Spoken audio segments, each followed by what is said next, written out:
This is Movies on TV Podcast Industries with our spoiler-filled discussion of Spider-Man Far From Home.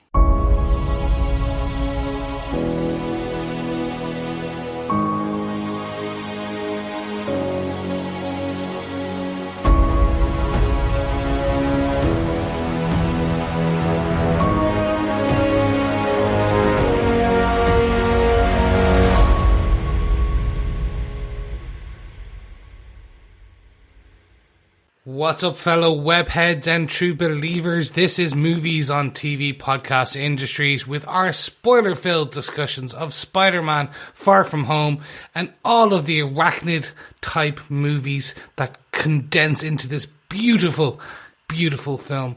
I am one of your hosts, Chris, and I'm joined by my fellow co-hosts. Gentlemen, would you like to introduce yourself? Hello there, fellow defenders. I'm one of your other hosts, John. And I am the final host, Derek. Yes, not only are we reviewing Spider-Man Far From Home, but this is the culmination of two of our series that we're doing. The Summer of Spider-Man that we started about 2.5 years ago with our Tobey Maguire movies. Summers of Spider-Man. Yeah, there are multiple summers, yes. And, of course, our Seasons of S.H.I.E.L.D., because Nick Fury has been featured in multiple Marvel movies this year. 3 different movies this year. I will let you in a little secret, fellow defenders. The reason that we did start doing the Season of S.H.I.E.L.D. is because I was trying to convince the guys to cover Season 5 of Agents of S.H.I.E.L.D., but they didn't pick up on the hint at all. It's about 5 or 6 episodes into the season, and we still haven't recorded a review of any of the show. Whatever. I was trying really hard. You need to be. We're not the smartest tools. Exactly. Tool shed here. You need to be a bit more. Hey, I want to do this. Well, right, yeah. I did not even pick up on that. Exactly, and we've been saying, should we not be doing it anyway? And you've been like, oh, I don't know if I want to. Oh, you never said I don't know if I want to. But for our fellow defenders, if you have not been watching Agents of S.H.I.E.L.D. this season, one thing I want to just say, really cool about this season of Agents of S.H.I.E.L.D., lots of Captain Marvel references in there. Lots of things have been taken from Captain Marvel and the Kree, and some of the things that were in the movie have been used in the TV styling on TV, so not exactly the same. It takes you a little bit of a second to go, oh, this is just that, but just on a slightly lower budget than the couple of $100 million that was spent on Captain Marvel. So check that out if you haven't seen it. There's some cool stuff in there. Okay, I need you to talk to me more offline, because I'm like, what? Huh? I know. Yeah. I don't get that. But gentlemen, let's jump onto it. But before we get into it, I just also want to give anyone who's joining us for the first time and wants to know how we do it, just a quick rundown of how we review our MCU films and any films in particular. First of all, we'll jump into some production details, like who directed it, who wrote it, discuss some of the areas there.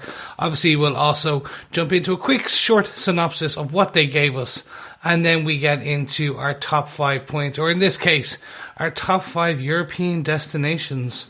Because sure, when you're far from home, what better way to celebrate this film than with destinations? Exactly. We are the Defenders travel agents, bringing you cruises, flights, returned flights, and of course, the very best in luxury accommodation. Excellent. Yes, so just as a warning, obviously we're going full spoilers from here on out. So if you have not watched Spider-Man Far From Home, pause this episode, go watch it, and then jump back in with us. Derek, do you want to tell us some of the production details, like who directed this beautiful, beautiful film? Yeah, and we want a full rundown of the cast as well. I'm not giving you the rundown of the cast. We have it here in our notes, so we hopefully will keep referring to our cast in case we forget who's playing who. It's written in our notes, but I'm not going to go through everybody that's in the movie because there's so many people in this movie. I think we all enjoyed it, but let's get into the details of it. This movie was directed by John Watts, who returns to direct his second big motion picture in the MCU, Spider-Man Far From Home, after directing Spider-Man Homecoming as well. He hadn't really done very much in the way of movies before doing Spider-Man Homecoming.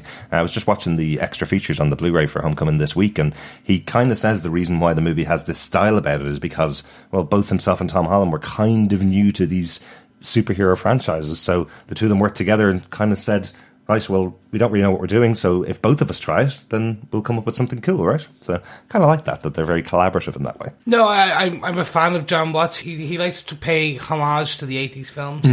If we think of like The Breakfast Club and Pretty in Pink and those types of films, iconic films. Yeah, that was very much the template that he used for Homecoming, the John Hughes movies, without a doubt. And this is kind of the Euro trip movies. Yeah, this is like the Griswolds. Yeah, exactly. Yeah, so definitely had a European vacation conversation actually with John, I think, right at the end when they play a song by the Go-Go's, an 80s band. They play a vacation song at the end, and I was like, is that from European Vacation when the Griswolds go around Europe? Because it would make a lot of sense if it was, but I don't think it was. Forgot to check that up, actually, John. You were supposed to check that up on Google. It doesn't matter. Think Chevy Chase going around Europe, except this is Chevy Chase in a spider outfit. I think Tom Holland has a little bit of a better physique than Chevy Chase. Well, yeah, absolutely. That's for granted. Anyway, this movie was written by Chris McKenna and Eric Summers again. They both had writing credits on Homecoming. They also had writing credits on Ant-Man and the Wasp, the last big comedy movie in the MCU. Oh, really? Excellent. They really have their arachnid and insect writing skills down. Yes, they do. So that was a comedy movie? Yeah. Okay, excellent. Grant. I'll have to remember that next time I watch it. I did like it, but I thought actually this was funnier. Yeah, it was funnier, definitely. They have a much better job with Peter Parker than on Ant-Man and the Wasp, definitely. Yeah, but great to have them back in the MCU for the final film, I think, in the crossovers with the MCU for Spider-Man. We don't really know what's happening next, but I think they need to hash out another deal if they want to use Spidey in the MCU. I think they need to have another deal with Sony, because this is the 5th outing for Tom Holland as Spider-Man now, which I think was his original contract was for 5 movies as Spider-Man, and 2 of them in the MCU, I think. But we'd have to go and check those contracts. John, do you want to tell us what they all gave us with your synopsis for the film? Sure. Peter Parker still feels the loss of Tony Stark after the defeat of Thanos, but he needs a break, as everyone thinks Spider-Man should be the next Iron Man. The perfect opportunity comes up while he's ghosting calls from Nick Fury, as Peter must prepare for his school science trip to Europe with his classmate Ned, his crush MJ, his nemesis Flash Thompson, and Brad Davis, the 4th grader who's all grown up. Peter doesn't get to enjoy much of his Venician trip, as an unknown elemental threat rises from the canals and attacks the city, but is defeated by a new superhero nicknamed Mysterio. Back at their hotel, Nick Fury finally catches up with Peter, who introduces him to Mysterio, aka Quentin Beck, who is from another universe and here to save Earth from the elementals of wind, water, earth and fire that had destroyed his own planet. Fury also gives Peter a pair of very special glasses from Tony Stark called Edith. They are the keys to Stark Industries. He challenges Peter to step up as Spider-Man and to take on new threats in a world that has changed forever. As their trip moves to Prague, Spider-Man and Mysterio must team up to take down the strongest elemental fire. After they have defeated it, Peter, who still feels uncomfortable trying to emulate Tony Stark, realizes that Quentin Beck should be the new focus to superheroes on Earth, and hands over Edith to Quentin. But after a piece of unusual tech is found by MJ and given to Peter on the Charles Bridge in Prague, a spidey sense of deception forms in Peter's mind over Quentin as betrayal begins to play out from Berlin to London that culminates in the Battle of Tower Bridge with the mysterious Mysterio and his army of armoured drones. Yes, but please remember, it's not Spidey sense, it's Peter Tingle. Oh yes, exactly. Because we've all had our Peter Tingle before at that age. I love it. John, I am so impressed with your tongue-twisting antics in your synopsis for this episode. Why, thank you. Yes, thank you so much, John. I really appreciate that beautiful synopsis. That is really just a fantastic summary. Mm-hmm. So let's jump into our top 5 destinations. But before we do that, let's just have a think kind of where were we at the end of Endgame? Where do we find all of our heroes? Where do we find basically everything as it picks up for Far From Home? So let's jump into a bit of a post-Endgame resolution. Yeah. I want to know what you thought about this, Chris, because we have some feedback, which we'll be talking about later on, and there has been a little bit of discussion amongst our fellow defenders as to whether this was a bit insensitive about the big ending of Endgame.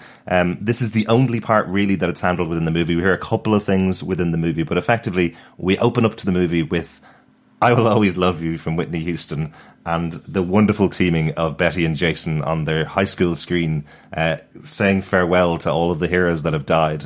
What did you think of the handling of the blip, as they call it in this movie? I loved it. Yeah, me too. Oh, come on. This is a video created by a bunch of teenagers with After Effects and clip art. Like, I was fully expecting Clippy just to come into the corner and just kind of go, do you need help with this film? But I think it's fine. Like, they're calling it of the blip. We've been calling it the snapping for years, but only the heroes knew it was a snap. Like, everyone else just suddenly disappeared. So making it called the blip makes sense. Kind of. I know that in Endgame itself, we do see the heroes after 5 years, and they're referring to it as the snap in there, aren't they? And they have been... the heroes. Yeah, but they've formed support groups, and we know Captain America is dealing with regular people on the street, and news reports are calling it the snap. So it's just interesting that these kids are calling it the blip, because I think because they've all returned, they call it the blip, whereas people who were in the world at the time call it the snap, don't they? Because for them, everything disappeared and everything changed for them, yet all of these kids that we knew from the first movie were snapped away and came back, so they call it a blip in their life, basically. So so we hear a little bit from Aunt May as well. We hear that she's leading a charity giving financial aid to people who've disappeared, and we hear that when she returned, somebody else was living in her flat, and they thought that she was cheating on with their husband, basically. So, like, who are you? You've just appeared in our apartment, you know? So I like that kind of stuff. I like that there's a little bit of comedy in there about what happened to the people who returned. Yeah, and I love how it's used in this. It's used for comedic effect. Peter's teacher talks about how his wife pretended she had been blipped and snapped away, and she ran off with her personal trainer. Yep. He had a funeral and everything for her. That's awful. I was like, so it was brilliant, and it was just like, oh, dude, that's they've used this quite well, because this was a point of contention with a lot of fans. How are all of these characters gone? Okay, yeah, and unfortunately the 50% of the world end up being most of Peter's class. But that's just movies. Don't think about it too much. But what I did enjoy was that they did explain, like, one of the younger kids from before, Brad Davis, he is now in their class, and he's suddenly grown up into this... He was quite nerdy, and now he's quite pretty. And he's kind of hitting on MJ because he's the cool kid with the muscles. Yeah, I think I have it described here in our notes as the new older kid, Brad Davis, who didn't blip. He just went to the gym and got jacked while everybody was gone. Yes.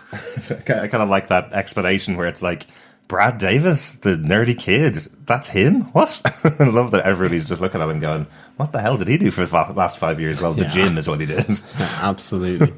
But then you also see how it's given into a bit more of a serious situation, because Peter's getting a bit of PTSD from this blip. So they're using it. They're using it both for comedic effect, for dramatic effect, but also as a setting. Yeah. This is now a Marvel-wide situation. So any film set on Earth will at least address what had happened in the previous films. Yeah, and I definitely, obviously, I understand this is the first film that's dealing with it. There is a new phase of movies to come out, and I think the choice of the Russo brothers in Endgame to create this 5-year gap is going to affect everything that comes in the future, effectively. So this is the first one to deal with it, and the movie only came out a month ago, or 2 months ago, so it's very quick to get to this point to have them deal with the big incident. So it's probably a good idea to just deal with it in this first couple of minutes of the movie and then move on and make your movie, basically. So getting them out of the US first off is probably a really good idea, so that they can just focus on that story and don't have to go into too many explanations of what's going on. Yeah, no, absolutely. I mean, I really liked this. It was fun. It was snappy. It was to the point. Betty and Jason did a great job hosting it. I loved the marching band who dusted and then reappear in the middle of another basketball game. Yeah.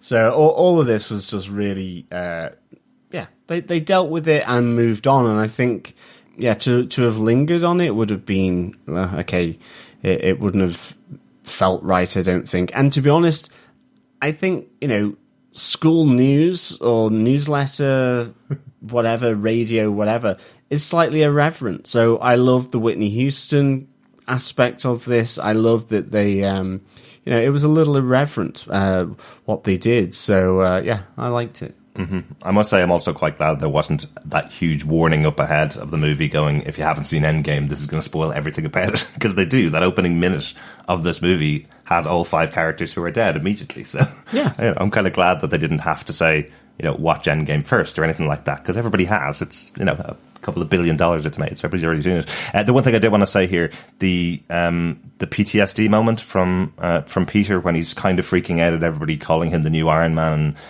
where he's kind of reacting to everything he's gone through with losing Tony Stark. That really does remind me of Iron Man 3. I'll probably talk about it a few more times, but it's kind of first indication that we're actually on Iron Man 5 starring Peter Parker. That's what I think kind of happened with the Iron Man series. If you see the progression through the movies, you got to Iron Man 3. There was no more solo Iron Man films, but I think Homecoming and Now Far From Home do feel like they're part of that Iron Man universe, for want of a better word, I suppose. We'll probably see a bit more as we go into our destinations, as we go through our top 5, though. Let's agree to disagree. I think they very clearly mark this. Okay, you could say that, yes, you could say that this is Iron Man 5, but anything going forward, Homecoming wasn't Iron Man 4. They're setting this as, we don't want you to think of this as Iron Man. I think there won't be an Iron Man 6, I'll put it that way, but this is definitely Iron Man 5. And Homecoming was definitely Iron Man 4, because we had Tony Stark creating the person to take over from him as he got older. So that's Iron Man 4. But as I said, we will talk about it as we go through our destinations. Yes. Okay, but I just want to bring out one very quick point before we board the plane for our first destination. Happy Hogan and Aunt May flirting off so much. Mm-hmm. That was really funny. I really found this quite funny as you see Peter come off to say, first of all, no matter how quippy he is in battle, when you put him on the stage for that speech... Oh, yeah. It was just hilarious. And then we see Aunt May giving him notes going, I thought you were really good. Well, I do have a few notes. Yeah. You felt a bit stiff out there. And we see Happy breeze in. Yeah, he's definitely not a replacement for Tony Stark in that sense. He's not great in front of the old cameras, is our Peter.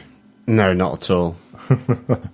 No, but I did find it funny. Definitely, but I love how he starts to suspect that relationship between Happy and Aunt May as they start to kind of make, googly eyes at each other and then start repeating certain phrases to Peter that they could only possibly have heard from each other. I do like that they get into that. But yes, let's board the plane, Chris, for our first destination. Off to Venice with the science school trip and the water elemental.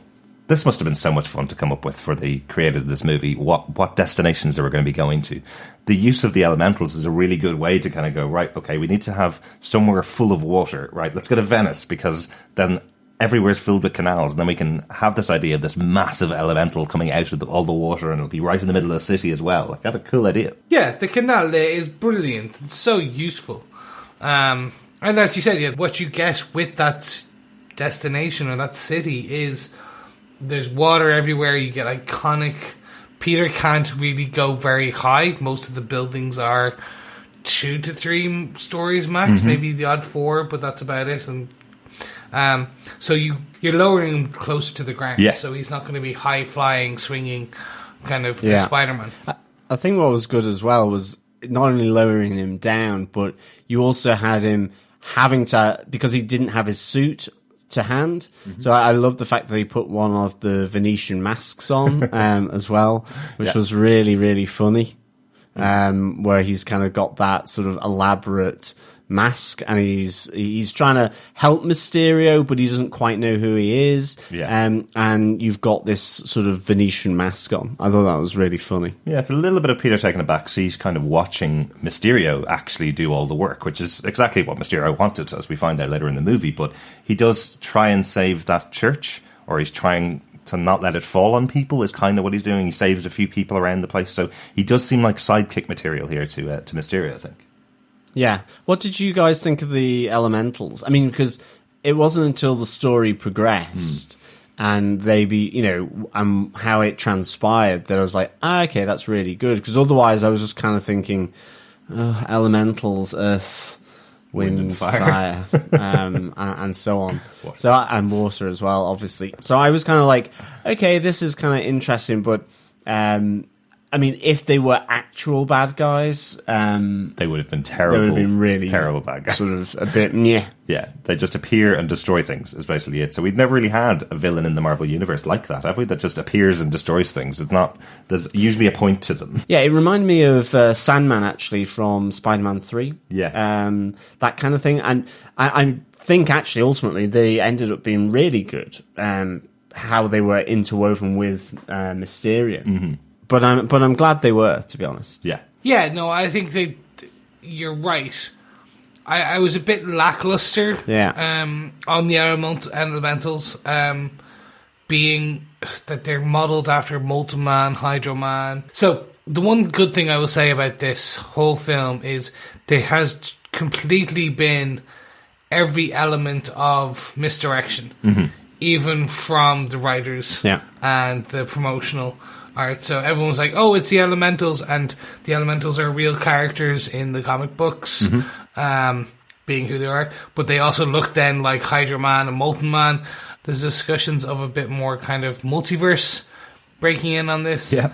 And everyone was like, oh my god, that's how they're going to do this or this or this. And it's all smoke and mirrors. It's all lies. So, yeah, pretty much. They've been, the MCU's lying to us in this film. I think that works really well, considering you've got a villain like Mysterio in here, and that is effectively his villainous superpower, is to lie to people and to make up what he wants them to see. That's kind of his manipulative ability. So by doing that in the marketing for this movie, it just makes total sense, doesn't it? Yeah, it's brilliant. Yeah, and I just found it so much fun. Yeah, me too. Taking it actually even a step back further, we're actually introduced at the very opening of this film to Maria Hill and one and only Nick Fury in the middle of Mexico, talking about a twister because Maria is going, so we're policing the weather now. Yeah. And within seconds, Nick Fury's like, no, apparently there was a face in the wind. But we're then introduced to Mysterio for the very first time. He lands. It's quite a ethereal kind of superhero landing shot where he rumbles. And that's the strange thing. That was marketed to us as probably one of the big action sequences. And that's within your first seconds of the film. Yeah. But taking it forward, I should say, we're already back straight into Venice, and we see Peter helping Mysterio as much as he can, and we get then they all go back to the hotel, and you get this fantastic scene where Ned and Peter, after discussing with everyone in the cafe downstairs in the reception of the hotel, they're seeing Mysterio, which is mysterious man in Italian. And he's like, yeah. And then we get the Flash scene where he's just like, I don't know, I don't trust this guy. Spider-Man's amazing. It's still that whole Flash kind of piece where now he's infatuated, loving Spider-Man, but still hates Peter.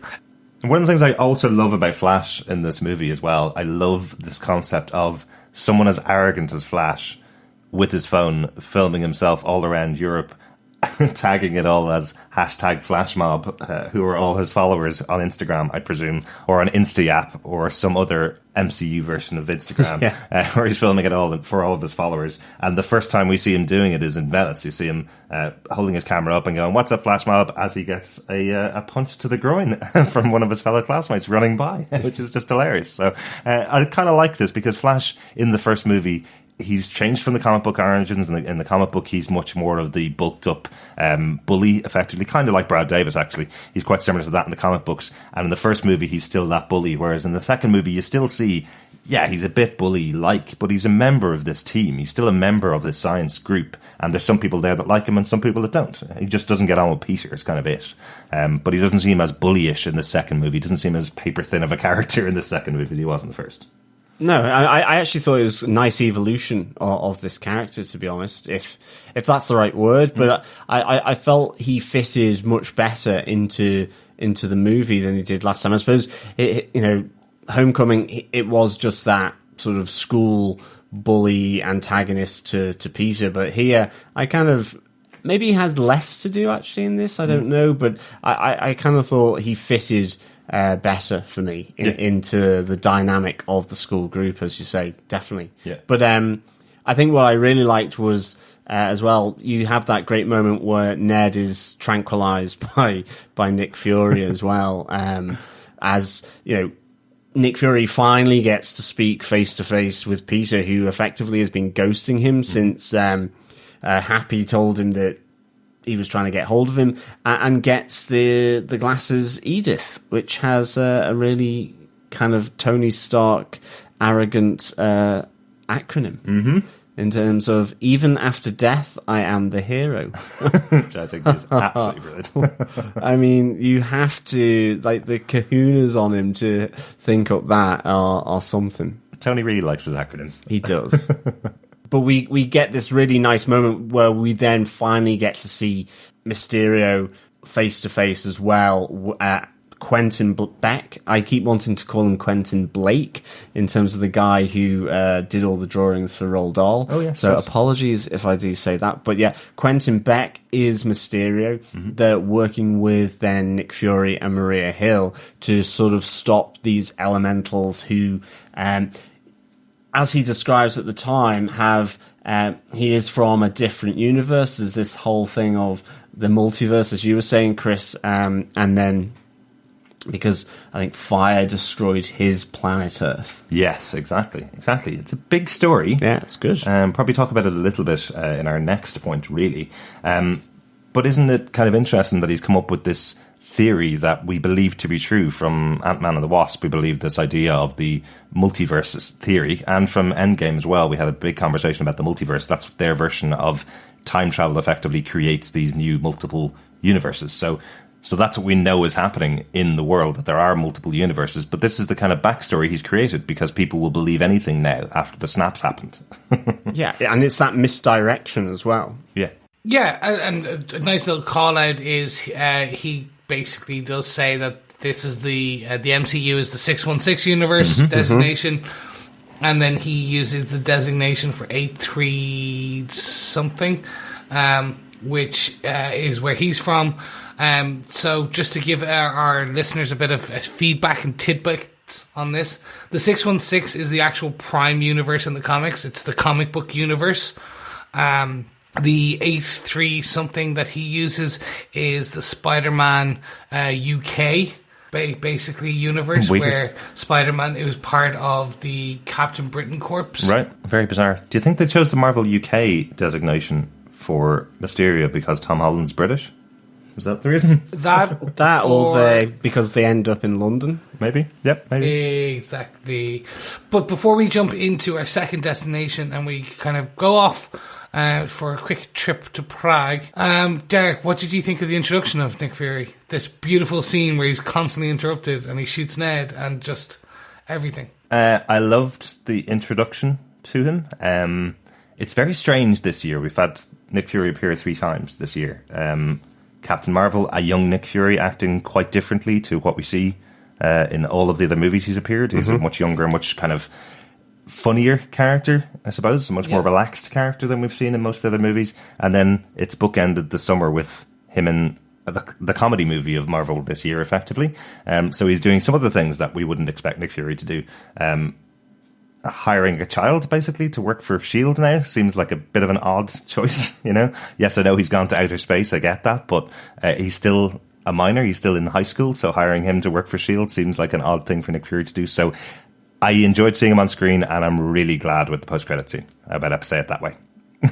Yeah, exactly. And I think that explains a lot of it for me as well. I think I for a lot of the film, this is a very weird thing. Like, why is Nick Fury in the hotel room and, like, he would just would have, like, that's not Nick Fury. A lot of other things happen throughout the film.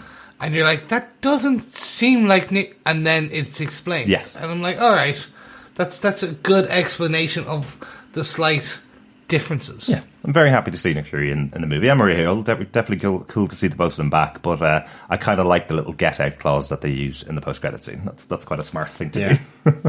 But let's get on to our other destination, because it is because of Nick Fury that we go on to our next destination. Peter effectively turns him down joining up with this team and joining up with Quentin Blake. He kind of says, no, I just want to go on my holiday. They let him go, but that's not good enough for Nick. Nick just diverts the whole trip off to Prague. I really like this concept. They went off on their holidays, told all their families they're going off to Europe, they're going off to Venice to go and visit the Leonardo da Vinci Museum, because they're a science club, and the parents sign off on it and give them all their money, and they go off. They get there and find out that the Leonardo da Vinci Museum is closed until September, so first part of their trip completely ruined. There's nothing for the science team to actually do there. And then they get sent off to Prague and go to the opera. Like, the science team is going to want to go to the opera. Like, why are we going there? Well, they gave us an upgrade and free tickets, and off they go and get in the bus. But still, it was like, the opera? Really? Are you serious? Given that you have, the Light Festival or the Lantern Festival taking place in Prague? Yeah. I must say I didn't see any superheroes when I was in Prague for the last 2 weeks. Oh, that's right, yeah. Yeah. But I must say, for them to have filmed on Charles Bridge the way they had done, they must have had riot police keeping people back, because, I mean, it was so busy. Yeah. So, or they were doing it at some crazy times of the day, but this was really nice. I like this just because you have Peter and Mysterio kind of connecting up to get sort of what I think Mysterio calls was the most powerful elemental with fire. This was the one that ultimately destroyed, I think, his planet, if it gets a certain size. And I liked how this kind of played out, where, a group of them escape from the opera because it's just like yawn fest and they want to get out of there. But ultimately, they're in jeopardy. You've got Ned and Betty up on the Ferris wheel, whilst MJ down on the ground. So this was really nice. Again, a great fight sequence. We had one in Venice and now again in Prague. And I thought this was really cool, I have to say, just how they sort of dealt with it. Although, at the end, when they go for a drink, I was like, just because Peter Parker had the mask off, I was like, okay, what's going on here? It seemed a little weird that they would be out drinking, and effectively Peter Parker is showing his identity. Yeah. Okay, he might be, Night Monkey now instead of Spider-Man, but I was just like, that's really strange. And then obviously we see that it's not real. Yeah, absolutely. There's definitely some moments here where you're going, hang on a second, Peter's being very open about who he is, especially because, as you say, they're talking about this idea that he's still trying to hide his identity from people like MJ. He's trying to hide it, but there he is sitting in a bar with the mask off. I did notice in the background, though, there are some people that are dressed up like revelers for this festival, so maybe you could kind of explain that even if he was there in the Spider-Man costume with the mask off, people would just assume he's dressed up for this event. That's true. Do you know? What did we think of the fairground fire elemental attack? It's an interesting one, isn't it? Because Shazam only came out this year, and it's pretty much the exact same battle that ended the movie Shazam, which I thought was really weird. Like, the staging of it is almost exactly the same, except they stay there. And then you're kind of going, well, actually, when we get this reveal from Mysterio about who he is and what this whole team are doing, you kind of go, well, maybe he did take his inspiration from movies that he's seen in other universes. Maybe the Marvel Cinematic Universe actually has DC movies in it. Maybe that's the comic books that you get in the Marvel Cinematic Universe. Yeah, he saw Shazam and went, actually, I'm going to just steal that idea. And he's from the amalgam or something. Yeah, maybe. Something like that. What did you think, Chris? I enjoyed it. From the explanation later on, you started, interesting, I'm starting to figure out slight things. But we do get the first knock of the something flying down, which MJ picks up. And it's from that point you start questioning stuff.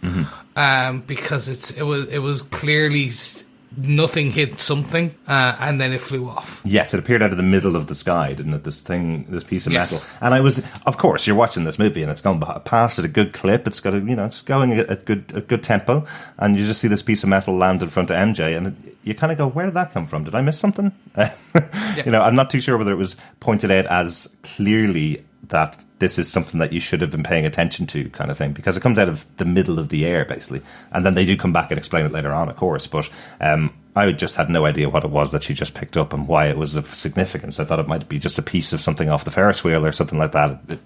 really didn't hit me until she showed it later on and gave the explanation that I should have been paying any attention to the fact that she picked up this piece of tech. Yeah, I mean, I think all that whole thing with the projector, that did feel quite rushed.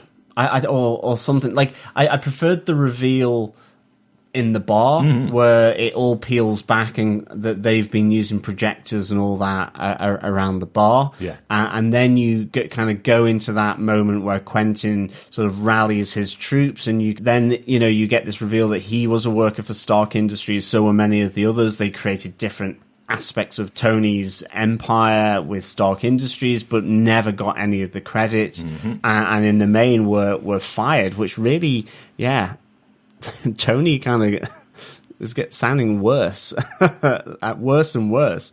But it's just like, you have all this, and I like that for sure. I think the other important thing in the bar is that, after this celebratory drink, after seeing Mysterio in Venice and now in Prague, because I think the important thing is that there's this sense of him doing a do or die kind of mission where he plunges himself into the heart of the fire elemental to destroy it, Mysterio. And this is then where Peter realizes that these glasses that he's gotten from Nick Fury, he should give over to Quentin Beck, that he is the guy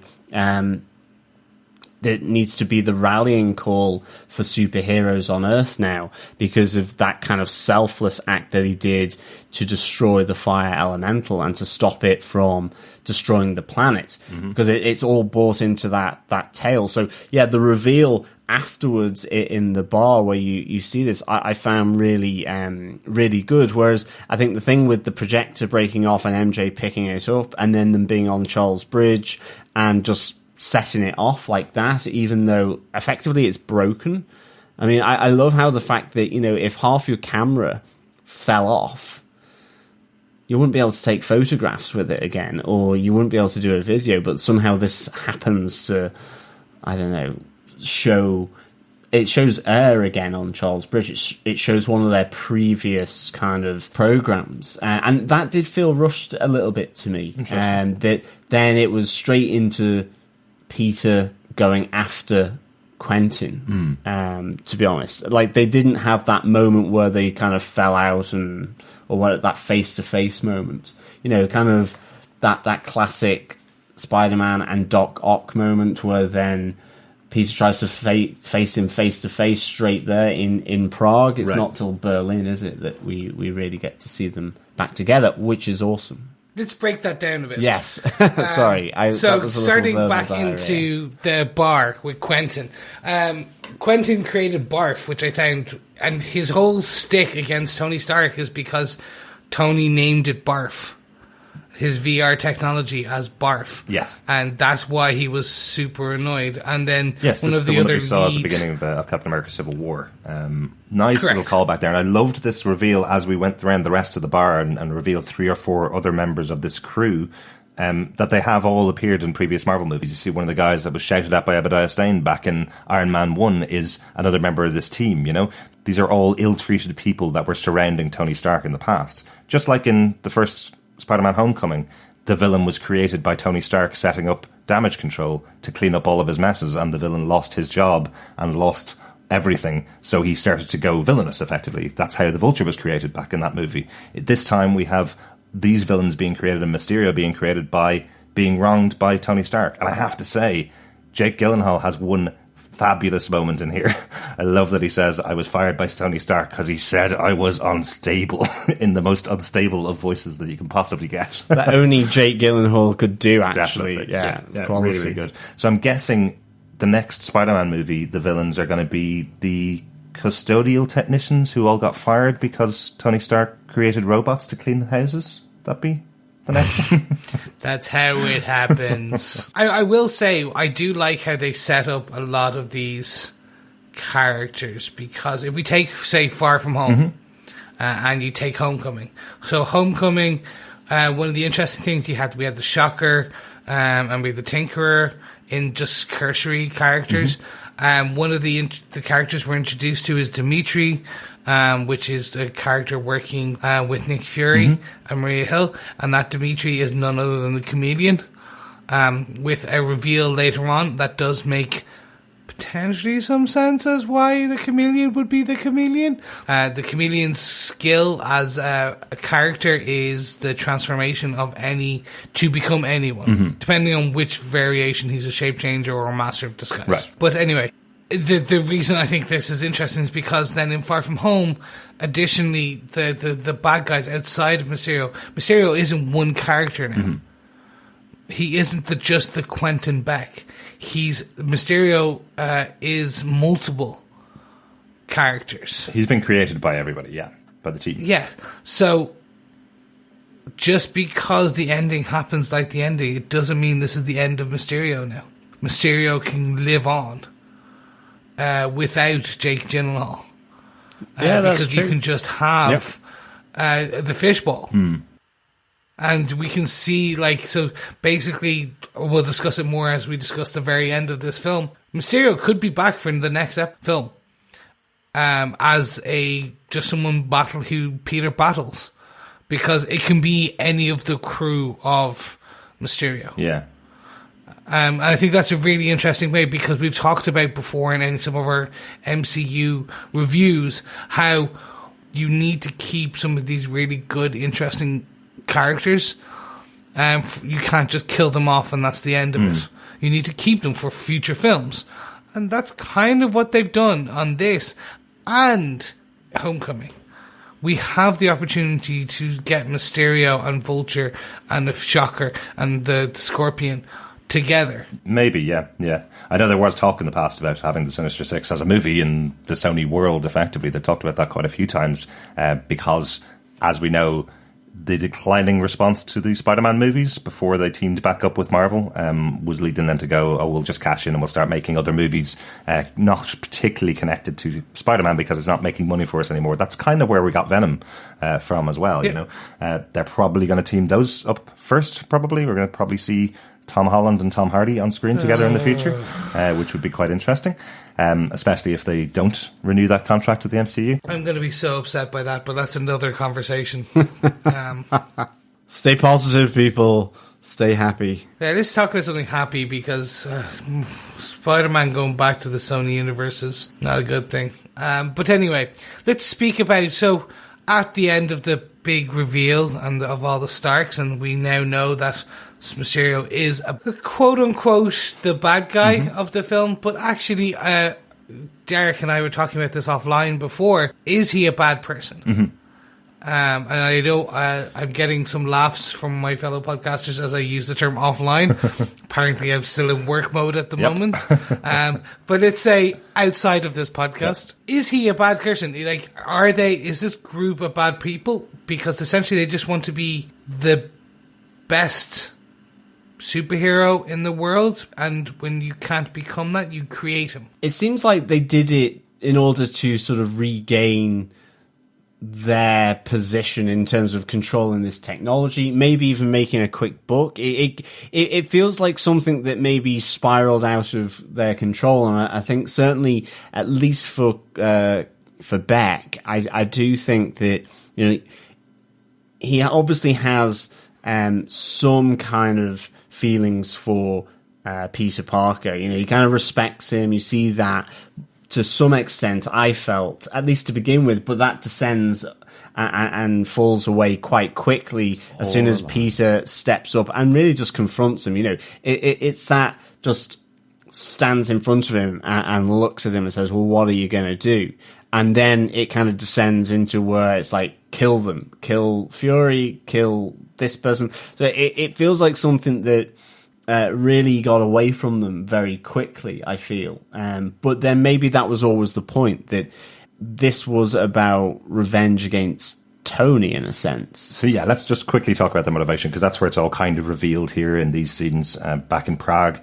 Is the motivation is effectively, there is now a massive vacuum in the world because Tony Stark is gone, and they don't want somebody who's currently a hero like Tony Stark was to take up that void. They want to be the ones to be in the new position of the new Iron Man. They don't want to have Spider-Man be the new Iron Man, then everything stays exactly the same as it was in the past. They want to have their respect and their position back, and that's why they've created Mysterio, to fill that vacuum and that void left behind by Iron Man. But yeah, because these guys have programmed exactly what happens in these battles with Mysterio, they've effectively made it a pretty safe environment until, as you say, John, it starts to get worse and worse, really, as Quentin Beck reveals how unstable he truly is, and he decides to actually kill people as part of this program that everybody else has been creating for him.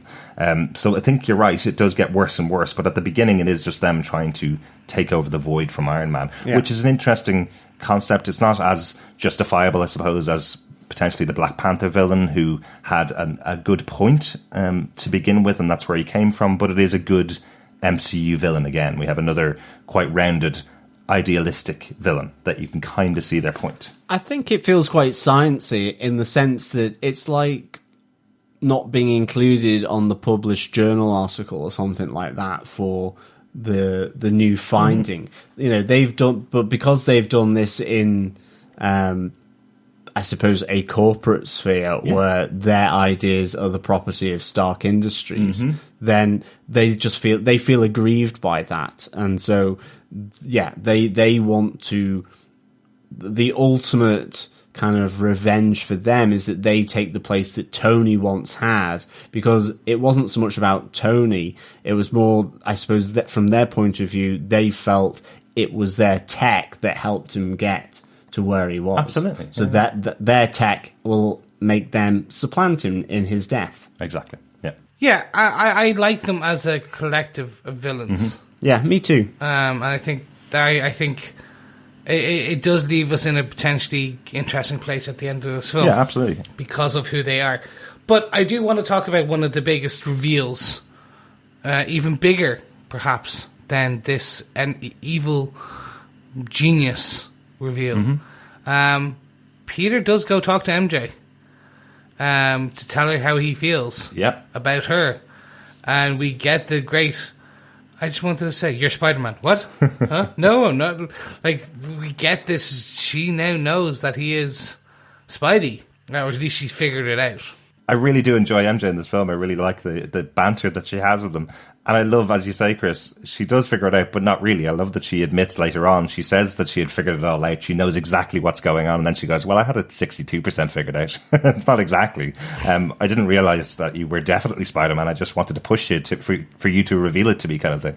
It's really interesting that he's still protecting his identity until he can't protect it anymore and has to just protect MJ. And she's immediately on his side as well. A nice little creation of this character. And back in Homecoming, MJ was a really background character, just a sarcastic woman throwing in these bombs in the middle of conversations with everybody else that were just hilarious. This time she's a much better character. Really did enjoy her. I think at the end of the movie is the only time you heard her say her name was MJ, right?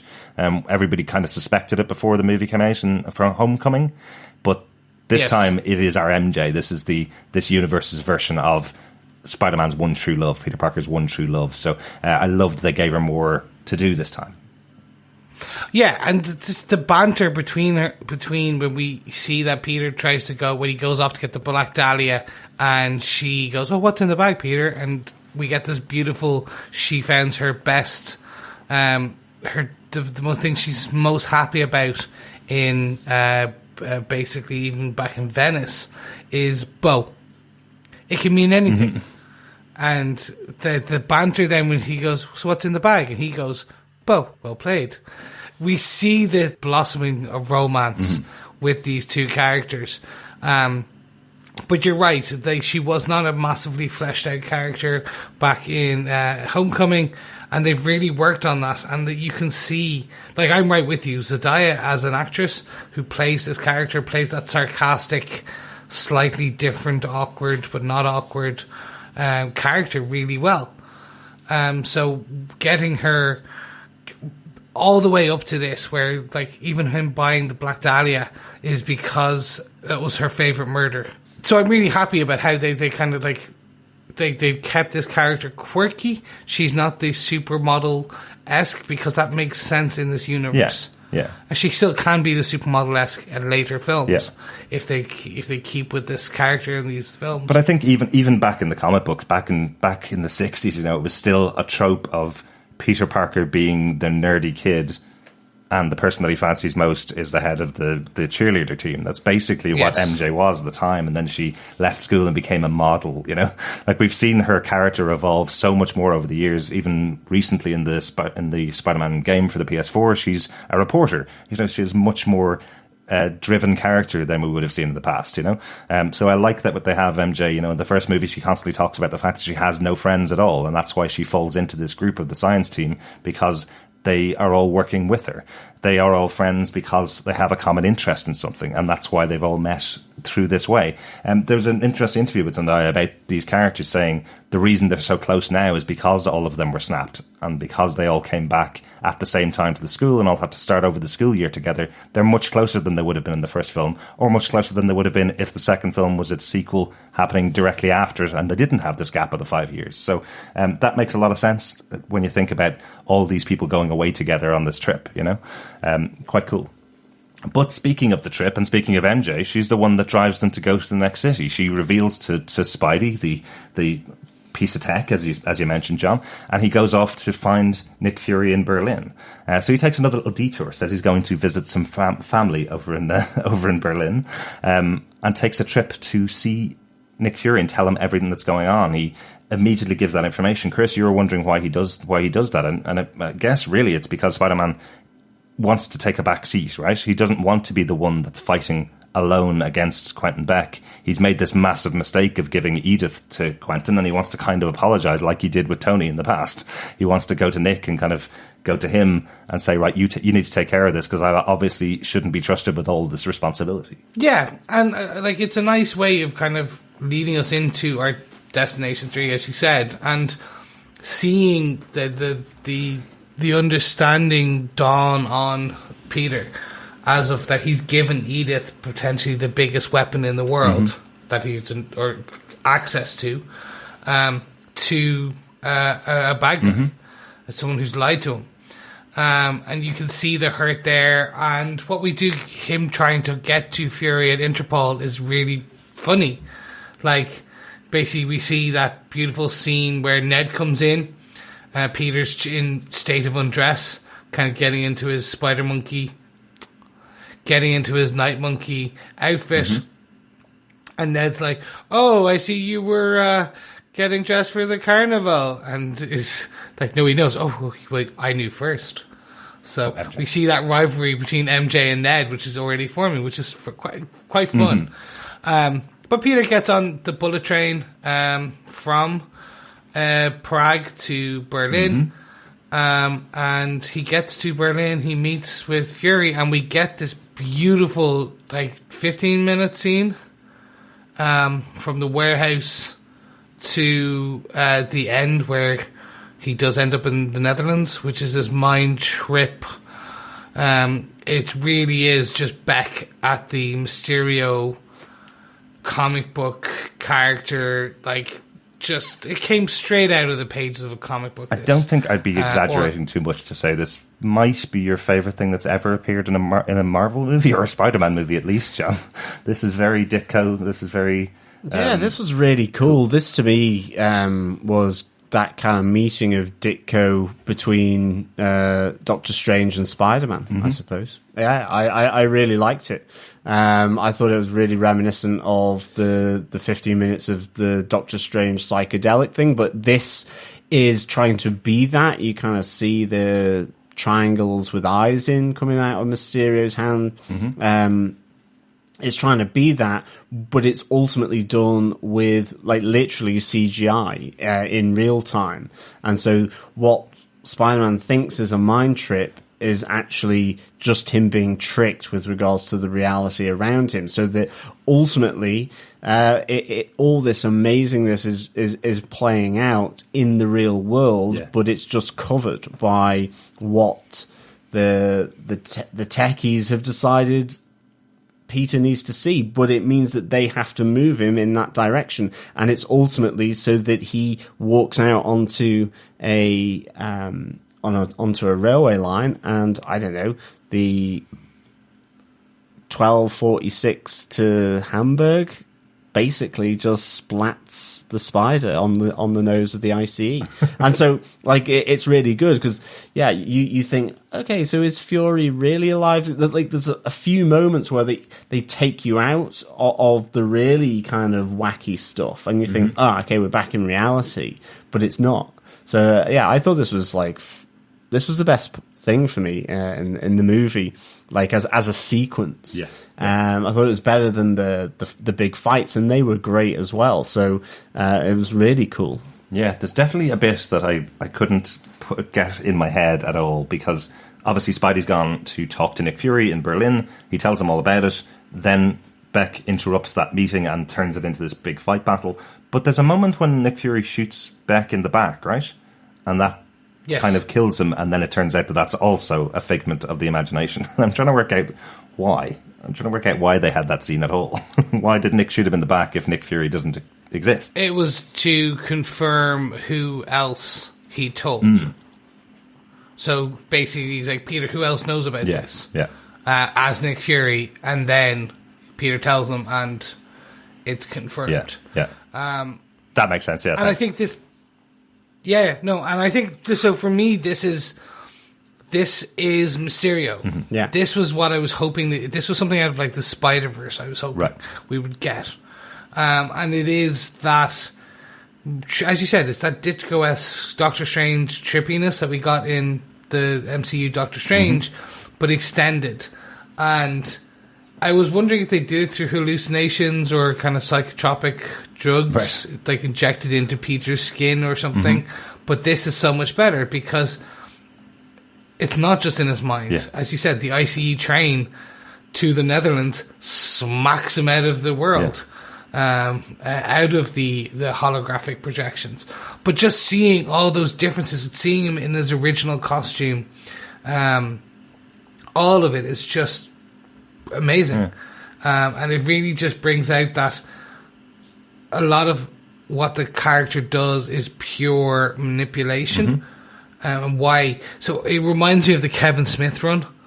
Kevin Smith did the Mysterio character really, really well. He did him in Daredevil with the Karen Page big story, wasn't it? That was a massive story for Mysterio, definitely. Don't want to spoil that one, but that is certainly one I'd recommend if you want to know more about Mysterio. Go out and seek out Kevin Smith's collected book for Daredevil that has Mysterio and Karen Page in it. It's definitely one of the most interesting Mysterio stories. He was never the most well-loved of Spidey's villains. Always a kind of a bit player for years, I think until that book, actually. Yeah. But let's just kind of fly things on, because we do get this fantastic introduction to the Dutch football fans in the jail, and Peter is thoroughly confused once he finds out he is in the Netherlands, in quite a strange place. Yeah, Peter in prison with no mask on once again, because the police have taken the mask off, and the police officer's actually wearing it while on the phone to his family,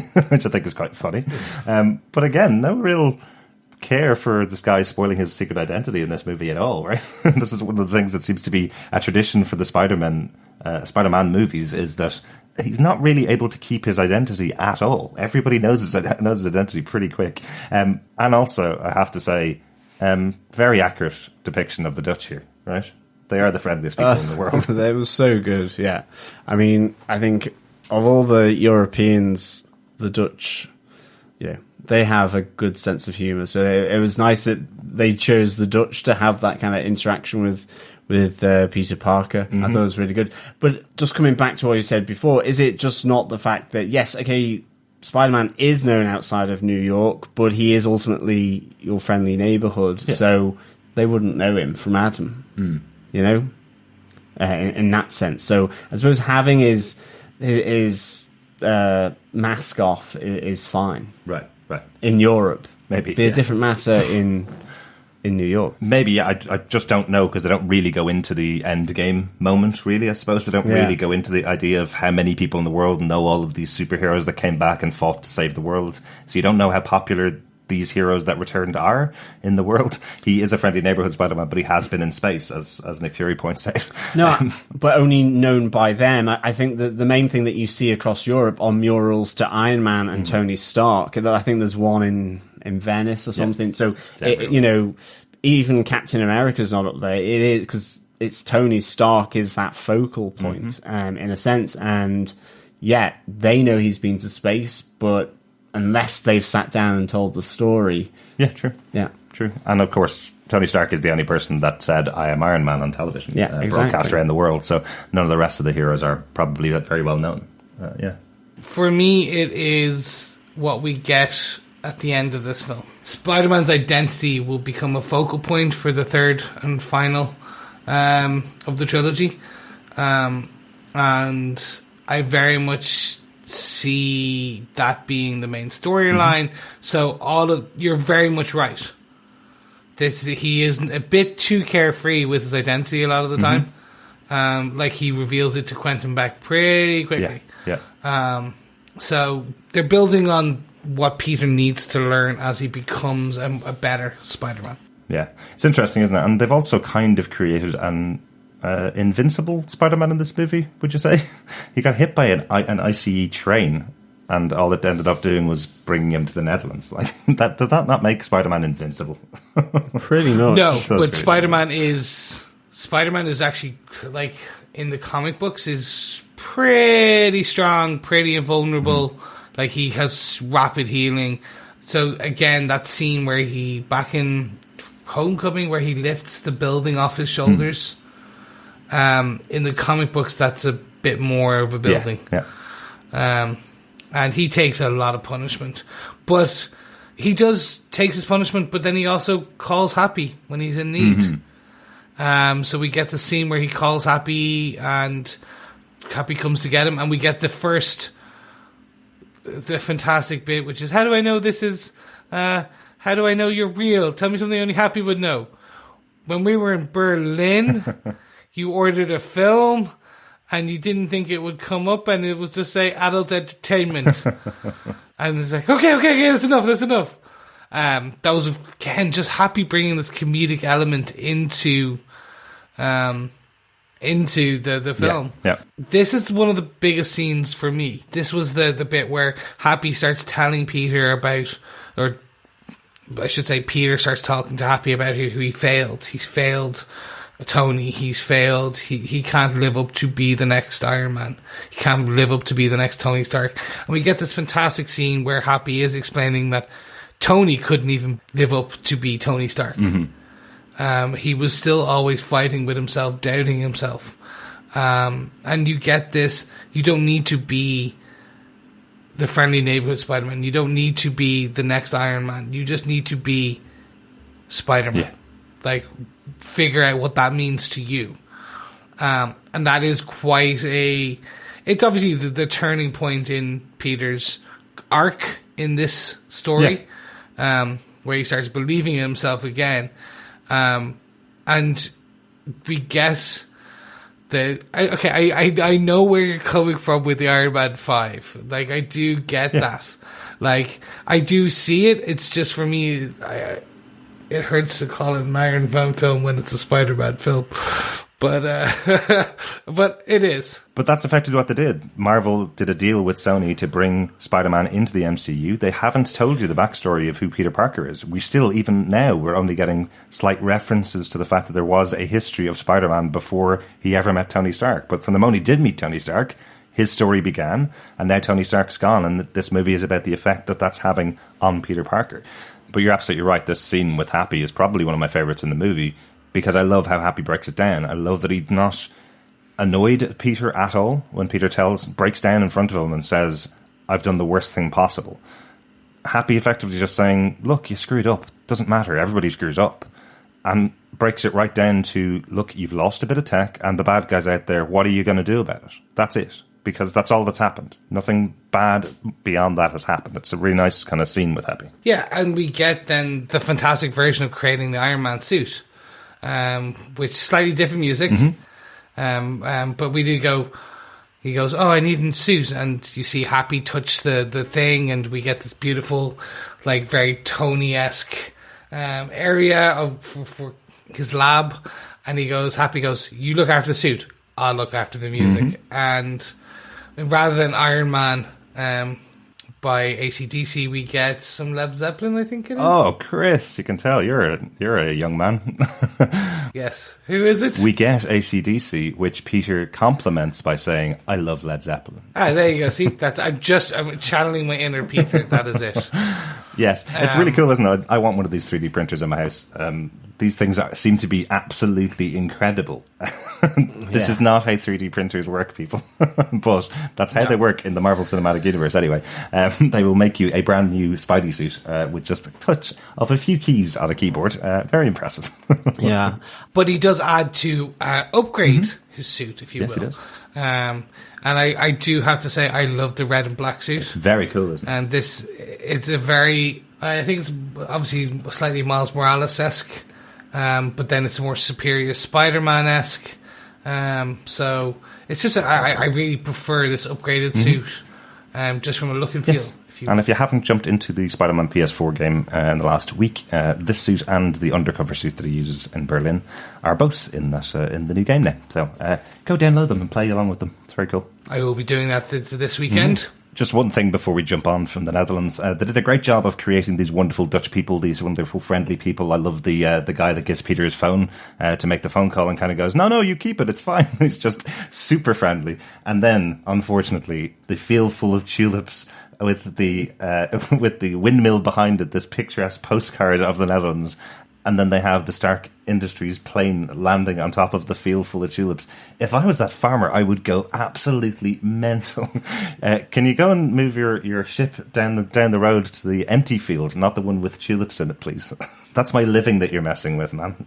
To be fair, I think that farmer would probably be the one Dutch person who wasn't that happy. But it's fun. It's a stylized view of the MCU. Everyone is always like, the New Yorkers in Spider-Man Homecoming are not your average New Yorkers. I've spent a month in New York. New Yorkers are pretty different. Hey, I'm working here. Hey, I'm walking here. That's my New York impression. If any of our fellow defenders or anyone who's listening to TV podcast industries, if you are a New Yorker, please agree or disagree with me. I'd be interesting to hear. Please don't unsubscribe from the podcast. We won't be doing any more impressions of New Yorkers, I promise. But while that 3D printer is working in the plane, off we go to London. So Happy flies the plane over to London for this final battle, and our final major Destination 4, final battle over London Bridge. Or is that Tower Bridge London? I love that little gag in there because, that is one of those things when you have tourists looking for a great-looking bridge in London, they assume it's London Bridge, but actually Tower Bridge is the nicer of the two, right? Well, yeah, Yes. I think the original London Bridge is is it Arizona or something? That's right, they sold it off, didn't they? They sell it off. And the story behind that is fantastic, which is the millionaire who bought it and shipped it thought he was getting Tower Bridge, and in fact bought London Bridge, which is just a piece of concrete and a couple of bricks. But yeah, it's always fun. Nice. And talking about tourists not really knowing where they're going, the rest of the field trip, the science trip, all arrive in London for pretty much no reason at all, other than to show that there is a land bridge or a bridge between London and Europe, which is what the Eurostar is running on. But finally, someone questions it, Brad Davis, who we haven't really talked about much throughout the film. We had that moment where he's quite suspicious of Peter, where he sees him taking off his pants with an older lady and takes a photograph of it. But we see him getting a little bit suspicious of Peter here and suspicious of the trip and trying to work out what the hell is going on. As I said, all these kids left their family, a couple of weeks ago, effectively, to go on this trip with their teachers, telling their parents they were going off to Venice and to Paris. And now they've been to Venice and Prague and London. That's quite a significant change to their itinerary. And he seems to suspect there's something wrong. But I love that we have MJ and Ned working together to convince him that he's wrong, that he's gotten the wrong impression here. Because they know what actually is going on. Yeah, I mean, I think this is like a great sort of showdown, ultimately, this final battle. And it plays out with MJ and Ned really having to sort of get involved, but also kind of hide. And at the same time, you've had Brad sort of, well, as well, he's feeling crushed, I suppose. He hasn't managed to bag MJ like he thought he was going to, on the trip. And, you know, there is that nice moment of tension all the way through this between Brad, Peter and MJ, and you know the two of them kind of fighting over it, and you have that moment where Brad is taking that picture of Peter with his kecks down with the older lady. You have Peter accidentally doing the kill protocol on Brad as well, and deleting the photo from his phone, and this all kind of comes to a head here in London, but also I think as well, you get it all coming to a head between Peter then and Mysterio with this huge kind of final showdown of, I think it's all the elementals, isn't it? Playing out around Tower Bridge. Yes, it's one massive elemental, which is a mix of that supergroup, Earth, Wind and Fire, and Water. That was a terrible pun. You've been waiting so long. You've been waiting since the beginning of this podcast just to make that happen. I know, and I couldn't think of a band with the name Water in it. It would have worked much better if I had a band with the name Water in it. Oh, well, Aqua, I guess. Clearwater, Thingy Water Revival? Creedence Clearwater Revival? Yeah. Similar.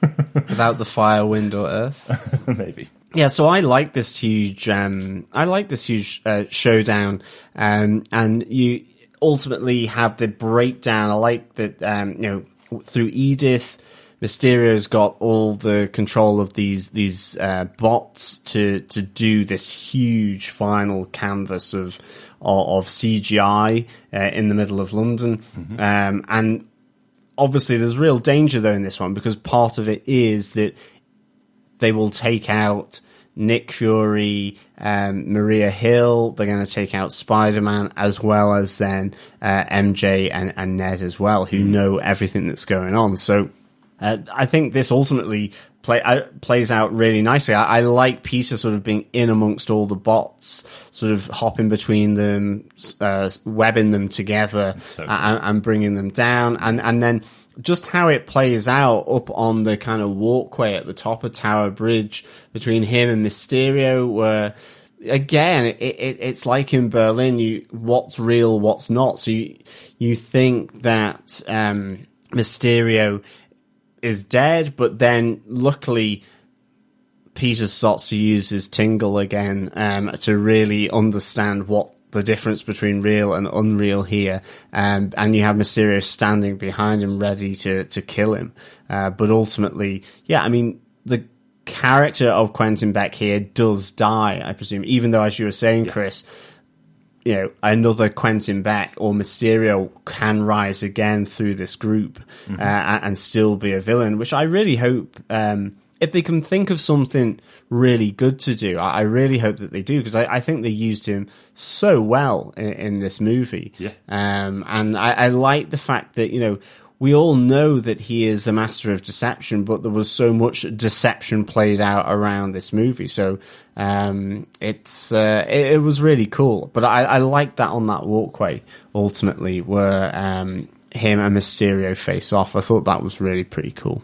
Yeah, without a doubt. It's great to see the spider sense being used in this movie. I remember back to Avengers Infinity War, where you saw the trailer, and that was the first time we'd ever seen Spider-Man with spider sense as he realized the Black Order were arriving on Earth, and you saw the hairs stand up on his hands. That's the first instance we had of Spidey sense, and I remember everybody talking about it, like this universe has got spider sense in it, you know, and now they've made this quite essential part of it. If he didn't have spider sense, if he wasn't Spider-Man, he wouldn't have been able to win this battle with Mysterio. Like, it would be a real shame if we never got Jake Gyllenhaal back in that mask in the world, because I think he is such a great addition to this movie. But you're absolutely right. Anybody else could put on that mask and be Mysterio in the future. Yeah. For me, this total end battle was fantastic. I like how they explain that the drones are the ones causing all of the destruction. So when they have these illusions, the destruction is the flamethrower from the drone. So when Quentin Beck does get it, or Mysterio, the team Mysterio get access to Edith. They get all of these drones, so they can make it huge. And that scene of seeing Spider-Man outside of the Quinjet, or Happy's personal Quinjet, and he goes, "We need to talk about my aunt and you," and he just falls back. We get the spider parachute. You get Spider-Man with this web wings, which are literally almost back from the original 60s, and still are used today. You get a very Spider-Man-esque ending, where you see the full battle of him using all of his abilities. You see him run out of webbing. Yeah. You see him have to try and think about how he's going to get to the top of Tower Bridge, to get and fight Beck. And that's Peter Tingle Spidey Sense ending is really good, because we see, actually, even at the very beginning of the film, that it's on the fritz, quote unquote, because Aunt May throws the banana at him and it hits him squarely in the head. Yeah. And she goes, "I thought you had the Peter Tingle." So this shows his, again, progression, that he's now understanding what the Spidey Sense is, understanding how to attune it and use it.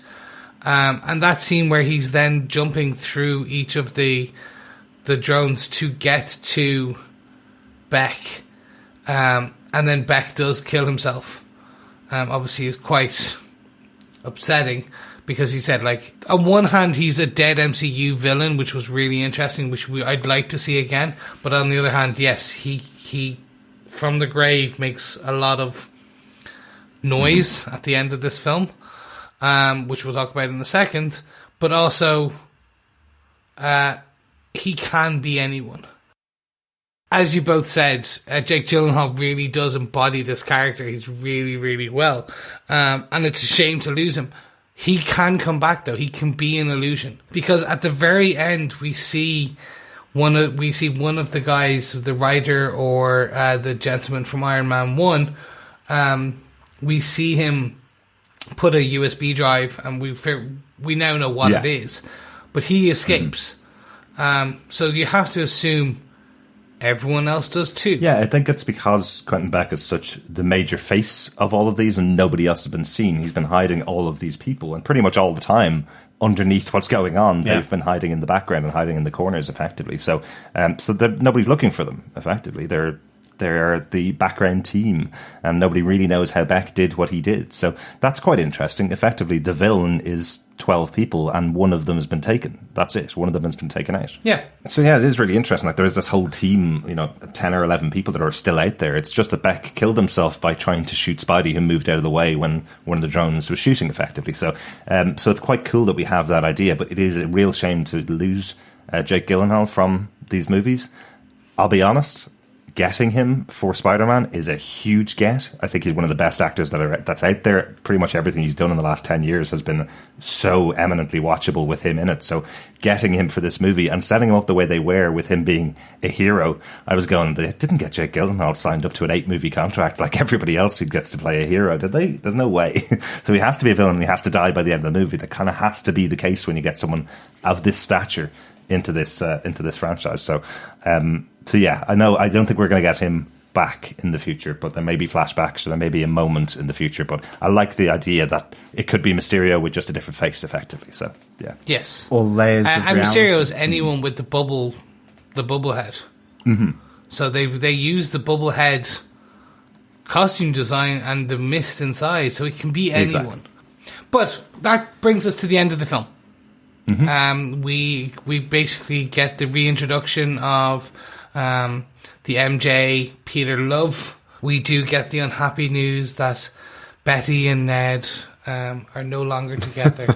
True love burns fast. I think it's absolutely brilliant. I love this moment when they get off the plane and they're in there. We finally have MJ and Peter finally together after all of this time.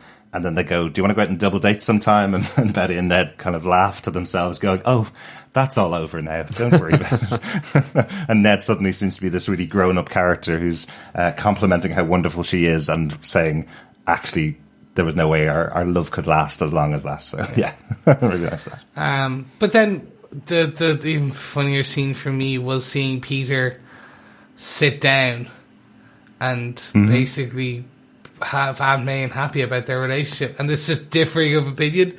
It's like, okay, we're dating, and we're not dating, and you just get, he's like, okay, I'm gonna leave now.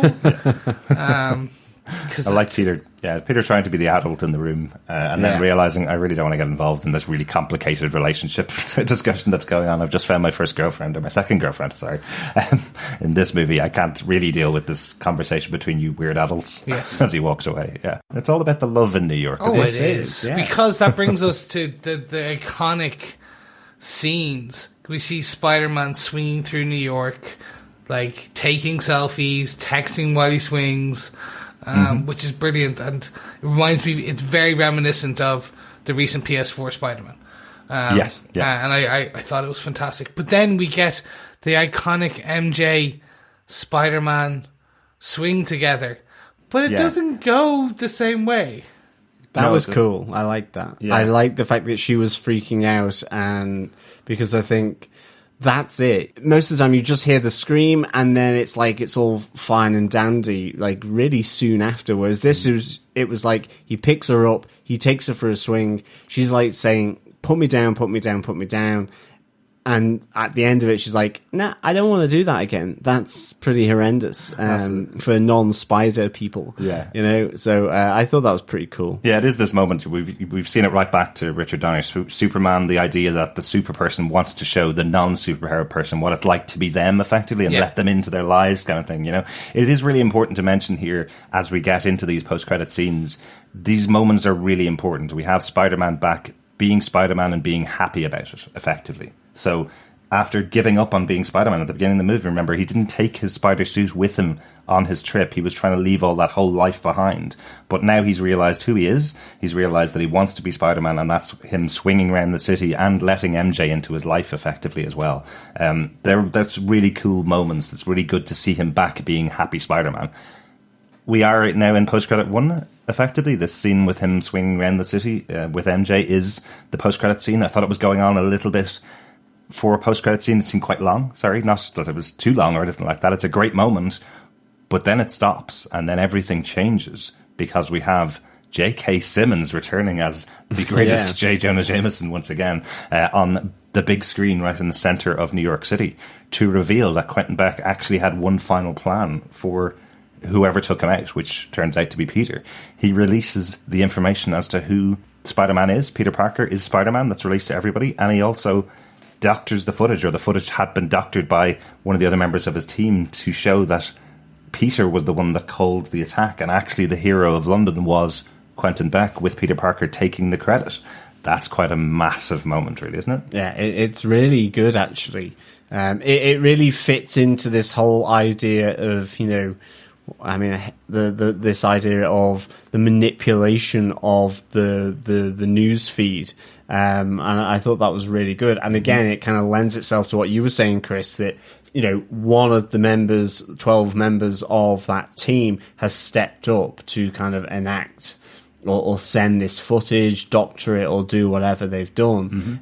You know, they are Mysterio in a sense. It's all a little bit of, you know, the collective communist kind of approach. So I like that. Yeah. Seeing dailybugle.net was amazing. So they've made the Daily Bugle paper an actual almost like InfoWars-esque, which is fantastic to see. It's very reminiscent of the PS4 Spider-Man game.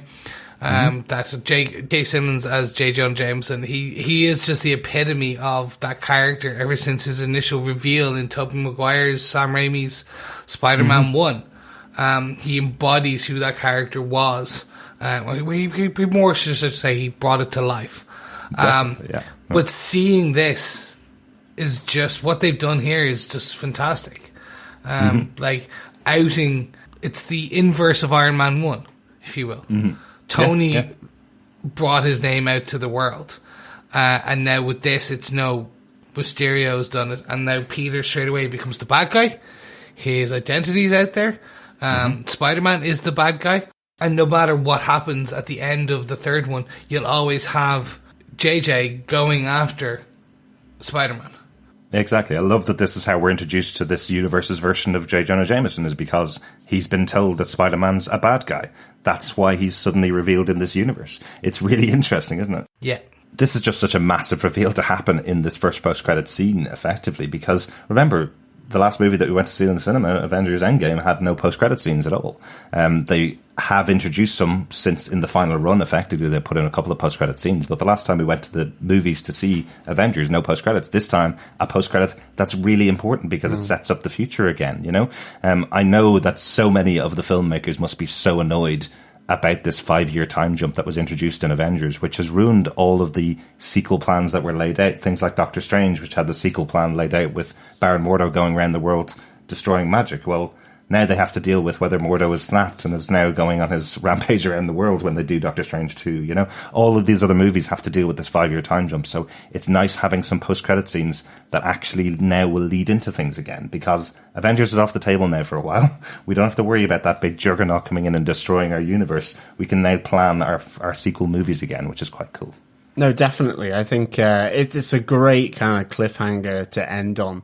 For sure. And I mean, because obviously with the MCU deal and that having kind of finished now, you just hope that either Sony just takes it off on that route anyway, or that there is some kind of involvement back again as well. But certainly this was great. Yeah. And it makes a lot of sense as well, because as we've said earlier on, as we discussed the movie, really, Peter's identity is now out there with his best friend, his girlfriend, and his aunt.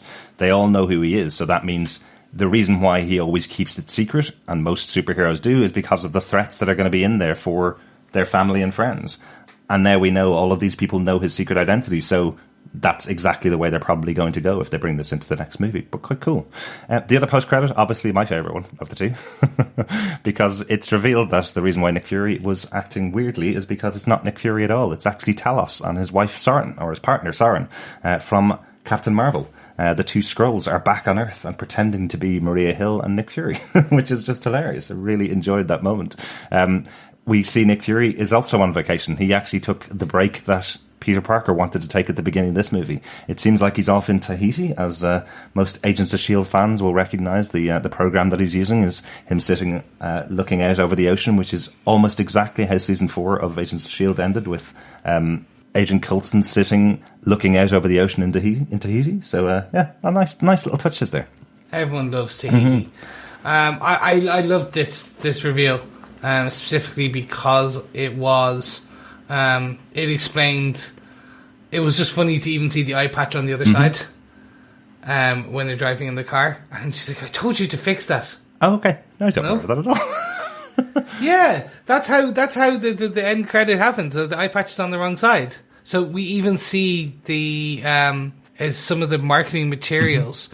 Samuel L. Jackson was getting annoyed, and which now leads into it, which is the eye patch was on two different eyes. In some of the marketing materials. Right, well. So it's a big, long con, but it pays off very well. I like this. I really like this one because it does show the real Fury. It looks like he's... Potentially, this is leading us to Sword. Sword is the kind of space shield, which has an orbiting satellite around the Earth. This could be that. This is the space station, the satellite station, where all of the Skrulls went to at the end of Captain Marvel, right? This is where they were relocated to. So he's visiting with the Skrulls, effectively. Oh, really? That's cool. Okay, I took it as more being that space station was around Earth, etc. So, okay, they may be going somewhere slightly different than what we originally thought, or what I thought. The biggest question is, where's everything going now? It's really interesting as well, because there is a moment where, effectively, Talos, as Nick Fury, says to Peter Parker, "I was at the funeral of Tony Stark and saw you there, but didn't think it would be the right time to approach you." Well, was it Talos or was it Fury? Which is always going to be the question now. Where does Fury end and Talos begin? You know, when was the last time we saw Nick Fury? Was it back in Civil War? And then Talos has been there ever since, you know? Quite interesting. Yeah, and we don't need the life model decoys anymore. So Nick Fury obviously is synonymous with life model decoys. They've been in the TV show Agents of S.H.I.E.L.D.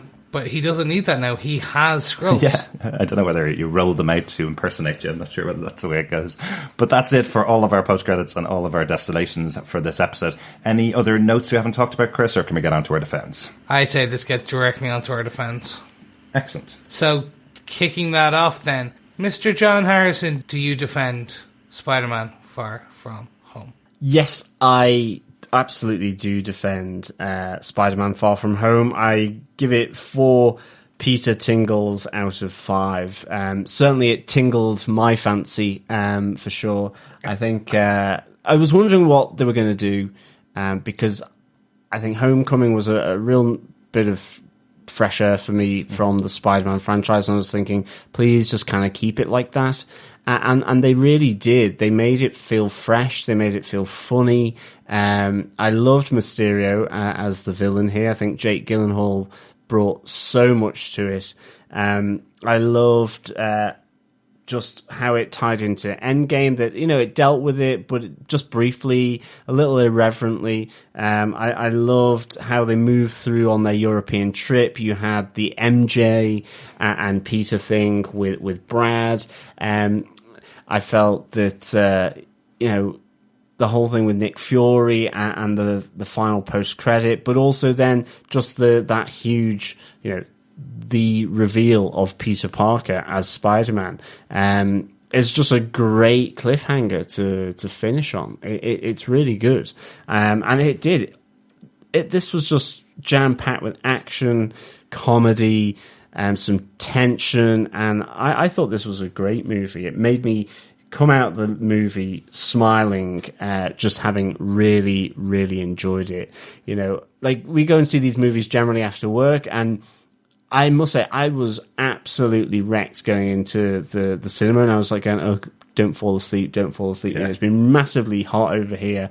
Okay, the cinema's air-conned, but it's just like, oh no, I'm going to fall asleep. And it just absolutely grabbed me. It forced you to kind of engage with it because it was so funny. It was just a roller coaster of a ride. So for me, I absolutely defend this movie. Chris, do you defend Spider-Man Far From Home? 100%. This is really up there for me now in my top 3.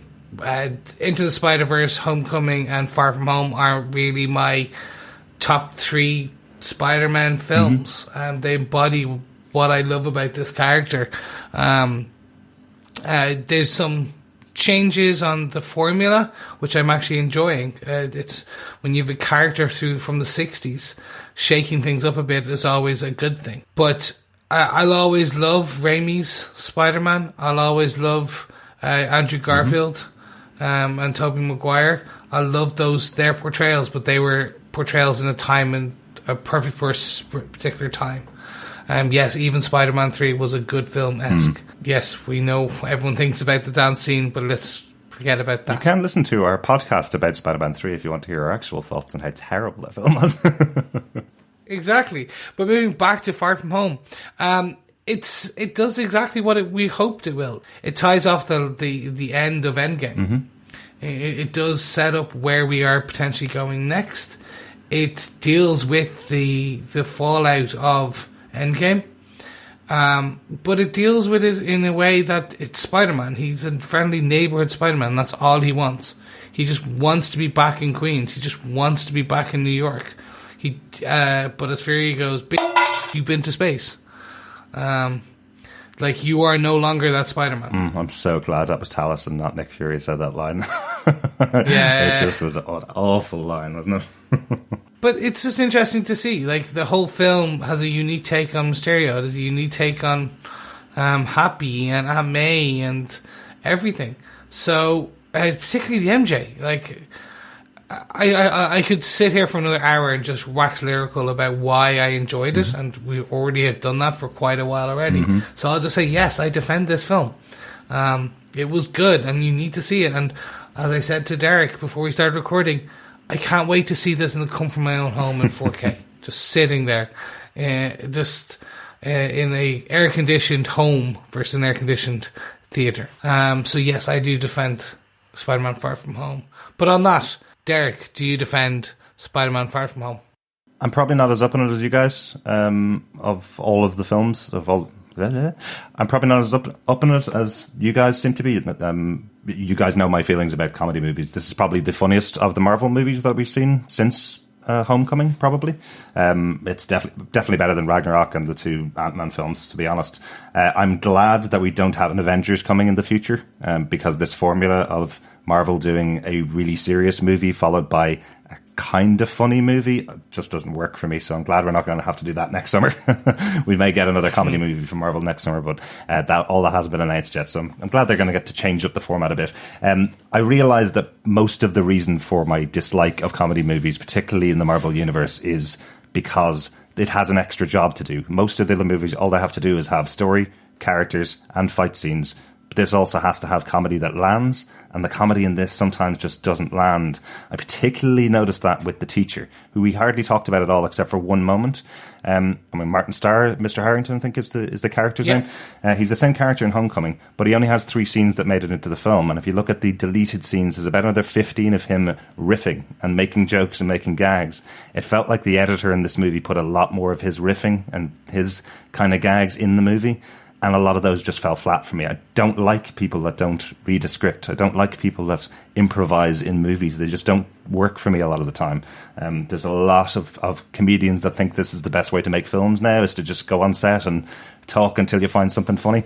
It just doesn't work for me. And sticking it in the middle of a movie that's quite well scripted and has great characters and good drama and great action scenes makes those scenes drag for me a lot. So yeah, it's a good movie. It's definitely in the top 15 Marvel movies, but probably not in my top 10. But I definitely defend it. Interesting. Very interesting. But there you go, fellow defenders and TV podcast industry listeners. We are here at the end, but let's hear about what you thought. So don't forget, you can go over to facebook.com/groups/Defenders TV podcast, or head over to facebook.com/TV Podcast Industries, and you can leave us your feedback on any of our posts that we ask about. So we have a bit of feedback here now, and first up is... Yeah, our first bit of feedback is over from Facebook. Ted Willard goes, I love almost all of the MCU movies, and those that I don't love, I at least like a lot, but only 3 of them had me leaving the theatre with a big, dumb smile on my face, and just feeling good about the world. Guardians of the Galaxy was the first MCU film to make me feel that way, but both Spider-Man movies have given me that happy feeling as well.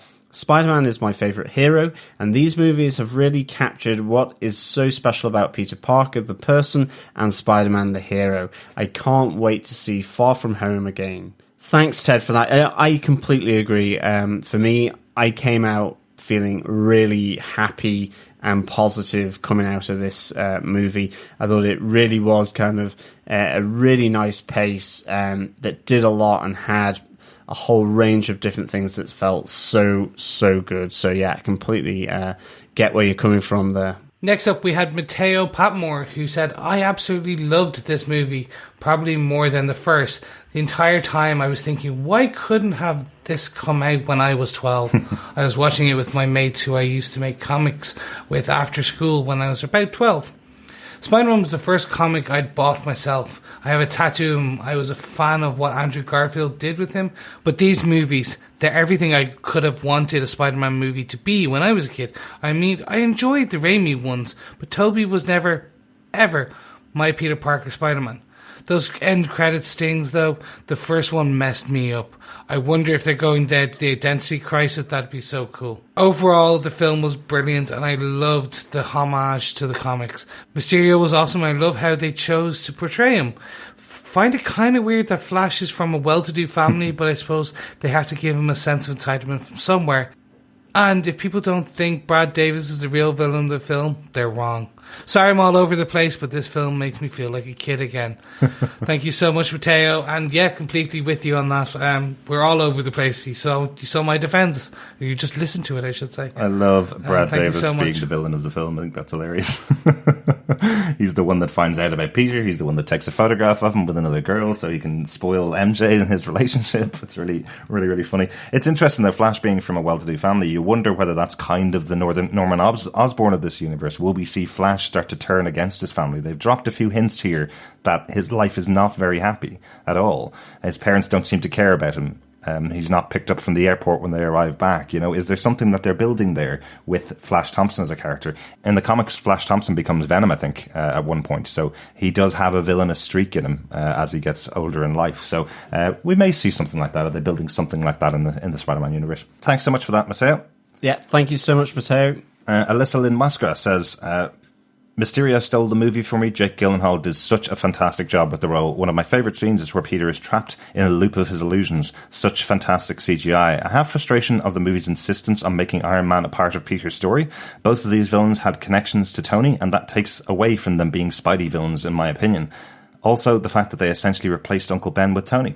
Thanks, Alyssa. It is interesting that they have made this decision to ignore Uncle Ben. I think at the time when we saw Spider-Man for the first time back in Civil War, nobody wanted to hear the story of Uncle Ben again. We'd seen it so many times in the comic books over and over again over the years. We've seen it in cartoons, we've seen it in the movies, and it always was the central storyline. And I think it was a great choice of Kevin Feige to just cut it there and say, right, we can't have this movie being motivated by the death of Uncle Ben. It's been going on too long. So the choice here to put Tony Stark front and center and make the movies about him, or make the whole universe really about Tony Stark, makes a lot of sense to me, to be honest. We've talked about it here.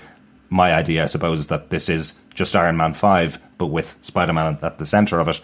I think that's the way they're going to make sure that they can have this movie sitting alongside all the other movies in the MCU.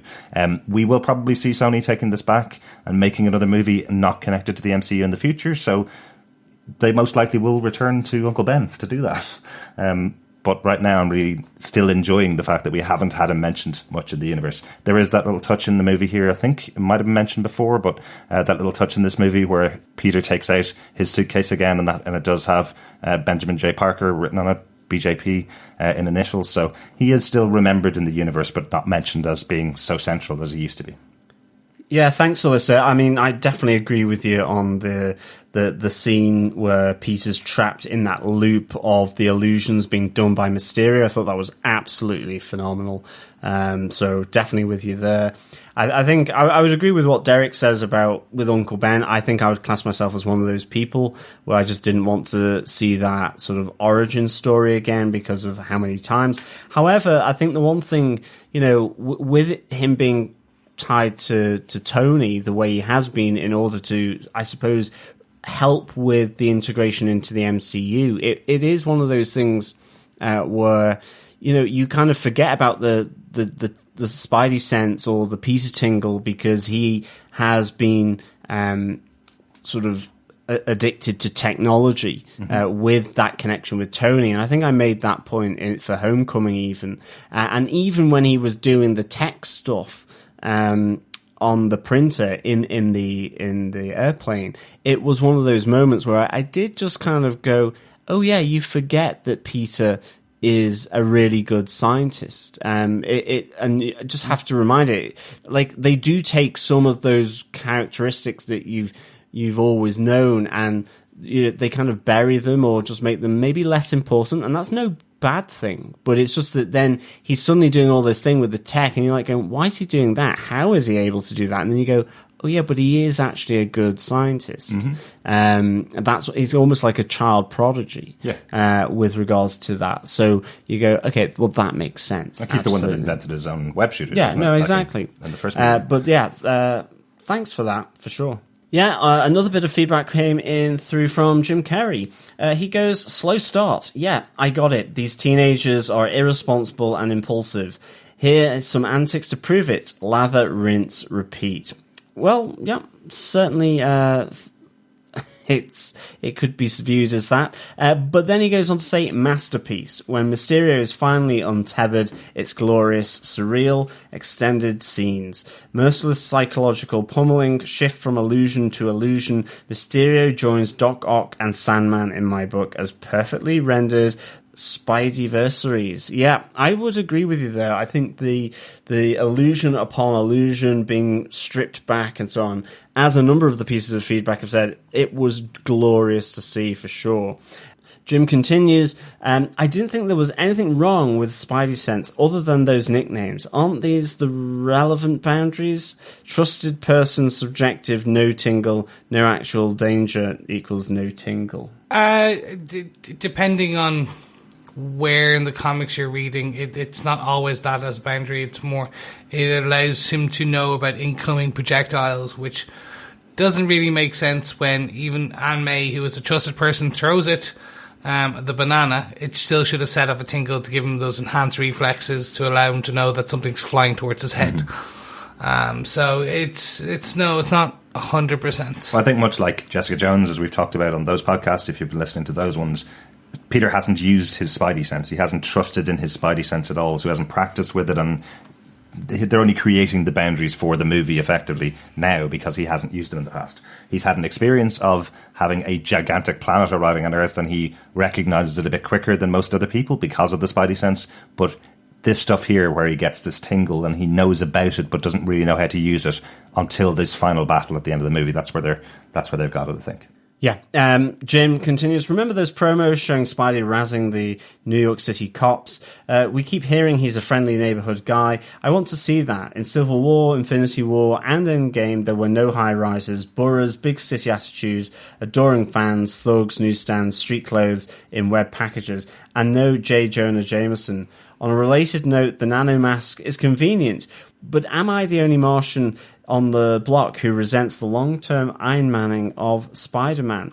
I think they're really valid things. I think Alyssa had a previous feedback and mentioned this as well. And I think certainly, there is an element of bringing him into that wider picture of the MCU that's happened. So I think, unfortunately, the neighborhood was slightly left behind or given a shorter shrift. Certainly we see it in Homecoming a lot more. But I think, in terms of the Civil War, Infinity War, and Endgame, it's just not going to be possible when most of that's kind of in space, or it's not his turf, I suppose, and I suppose that's the main thing.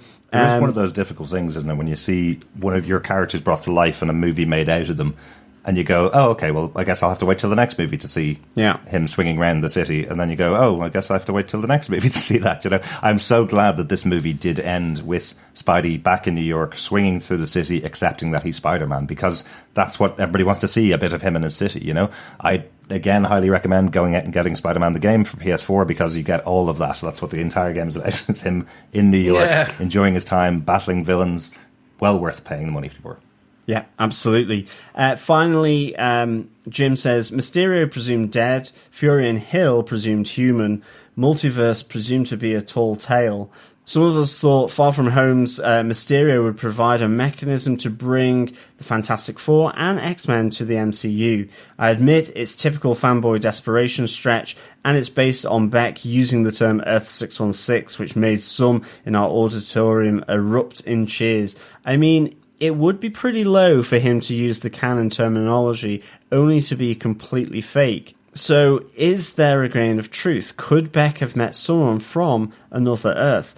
I think it's absolutely possible, because in a sense, that's what they were riffing on in terms of the tale from Endgame, and certainly with the Ancient One, providing that explanation around the timeline. So I think it is. I think they've just used it really nicely to kind of do effectively a big Mysterio trick on the audience, which is bells and whistles. And everyone's been looking at the bells and whistles, and in fact something else has been going on, which is the tall tale, as you say. But I don't think that precludes the multiverse from existing in future movies. Yeah, absolutely. And we know the multiverse exists. It's absolutely definite that the multiverse exists. In Endgame, that's confirmed. They create a new universe every time they go back in time.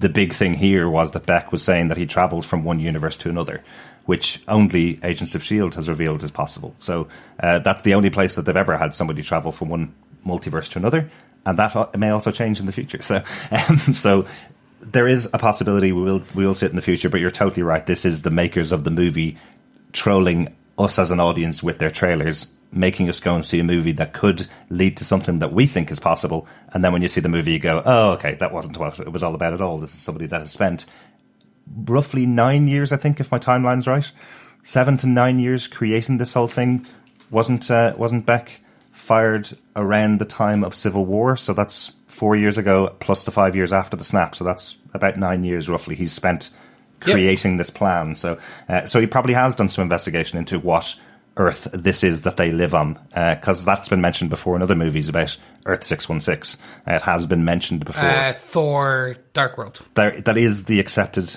name for it in this universe. So he has probably done some kind of research to make the story as believable as possible to someone like Fury, remember. So Fury had to buy the story first before he shared the story with Peter Parker. So it's probably quite a watertight story. But I love how he explains it to his gang of people, where he's like, well, once Thanos came in and snapped his fingers, people will believe anything, right? You just put a valid enough story together and people will believe it. So I like that too.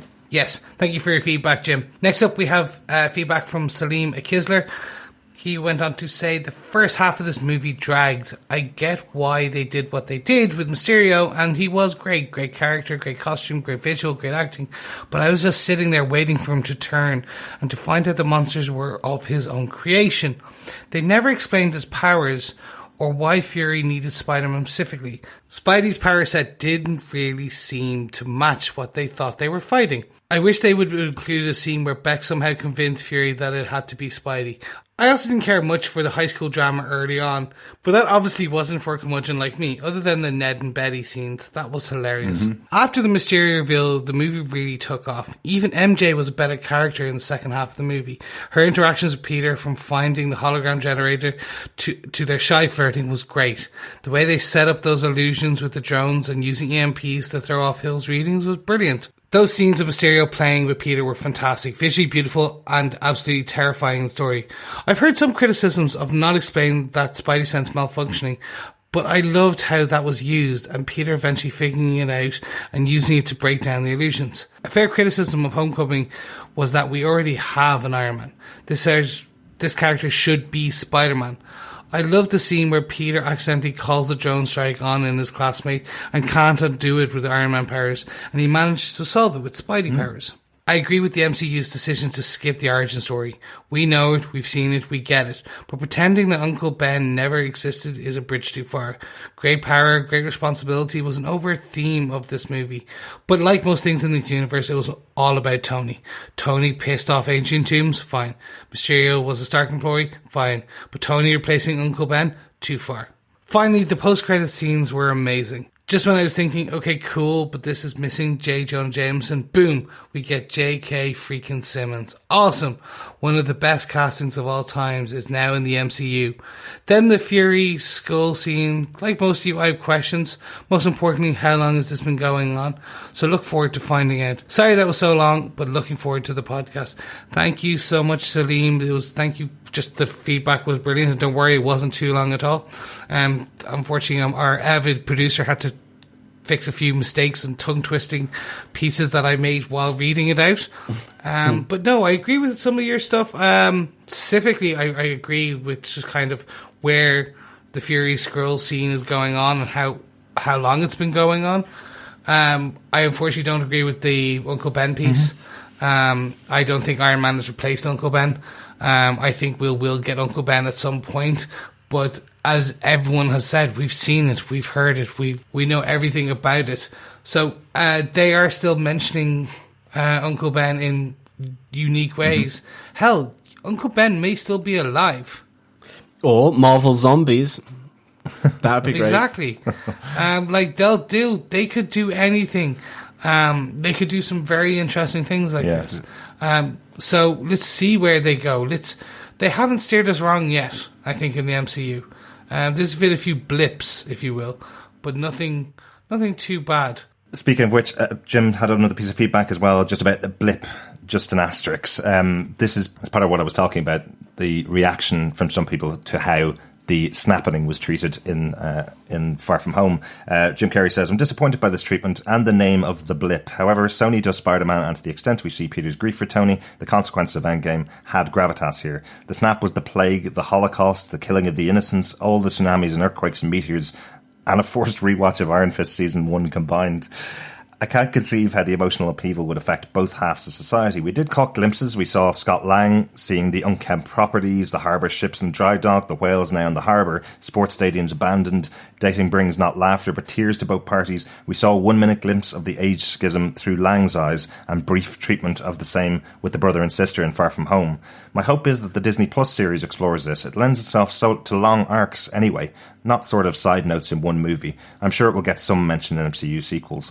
I know what you mean, Jim. As I said, this is the first movie that's had to deal with it, and it's only been out in the cinema for a month, so they don't really know the reaction of the public, which sometimes happens when you're trying to fit these big life-changing events into a movie that has to come out very quick afterwards. You probably don't give it the gravitas. So what they decided to do here was treat it like a Spider-Man thing, make it into a comedy, do a funny bit on it, and then move on. So, yeah, you're definitely going to be seeing this. I know the Russos had major discussions with Kevin Feige about the idea of having this huge jump of 5 years happening and all these people returning and what would happen from them. So I know it's going to force all of the rest of the movies coming out in the future to deal with it in some way, shape, or form. So this is just the first time we're seeing it, but I think it would have been a lot of pressure to put on Spider-Man to have to be the one to deal with the fallout of a movie that happened a month ago. It's not really their responsibility. Yeah, I mean, the only thing I do hope and pray is that every MCU movie after this has to deal with this Endgame thing. Otherwise, it'll be like Uncle Ben being pulled out for the first 30 minutes of every Spider-Man movie, and it'll be a nightmare. It'll destroy it. So I really hope they don't do that. I mean, you know, you could conceivably see it in another Captain Marvel or even Doctor Strange because of the whole timey-wimey, spacey-wacy, realmy-whelmy kind of thing. But, you know, yeah, the treatment, I think, here was appropriate for Spider-Man, but I really pray and hope that they're not going to have to do something to justify around Endgame at the start of any of the next slate of the MCU. It happened, get over it, we move on, and we see the stories as they continue 5 years after. Yeah. I think is probably the best way that any writer can deal with it. Yeah, there's going to be changes. There's going to be things they're going to have to deal with because, you know, things like Cassie Lang now being, you know, an 18-year-old rather than a child does fundamentally change the Ant-Man films. You know, so they're going to have to deal with that, even though they've already seen her in Endgame. Yeah. But it hopefully will all be pretty straightforward. Yeah, so I definitely agree with you there, Jim, about it just being side notes in a movie. Yeah, our final bit of feedback comes through from Mike Brown as well over on Facebook. I thought this movie was good, but not great. Then, the sequence with Mysterio's final video, that end scene instantly bumped this movie up several notches for me. J.K. frickin' Simmons, J. frickin' Jonah frickin' Jameson. Only I didn't say frickin'. There was an audible buzz in the theatre when he appeared. And I'm so glad they're going with the modern J. Jonah of being a podcaster online personality instead of a newspaper man. That worked really well in the PS4 video game. Mm-hmm. And I'm excited to see how it goes into the MCU.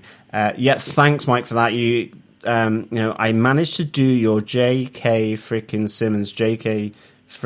See there, I didn't even do it first take there, but I managed to do it first take the first time I read it through. Mm-hmm. So no, it was really good to see him back, and it's that connection to the old movies, mm-hmm. And I think that's really good. And yeah, I think it's nice to sort of update J. Jonah to that kind of podcaster online news outlet rather than being hardback bound copies of a folio print of newspapers or something. Yeah, it kind of brings it up. Yeah, spruces it up a bit. Absolutely, and yeah, as I was saying, having these post-credit scenes matter that much to say the movie was okay, but with the post-credit scene, it was amazing. Like that's massive for Sony to have done this with a post-credit scene, changing the opinion that you had of the movie. That's really interesting. I'm wondering whether, obviously this is the first Marvel movie that we don't have an appearance by Stan Lee. We don't have that cameo appearance. So I'm wondering if they brought in J.K. Simmons to give that cameo appearance for Spider-Man fans.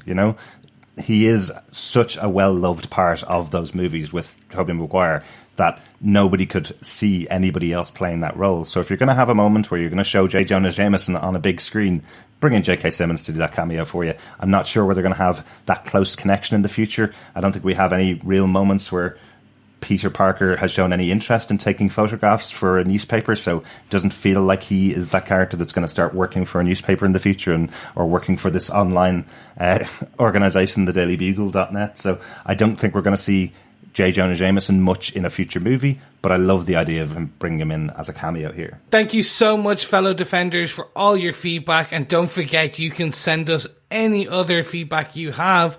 Just go over to basically any of our social media platforms and leave us your thoughts there, and we'll respond to them. Don't forget to subscribe to all of our podcast channels. Go over to tvpodcastindustries.com and you'll be able to get all of our coverage of all of our shows.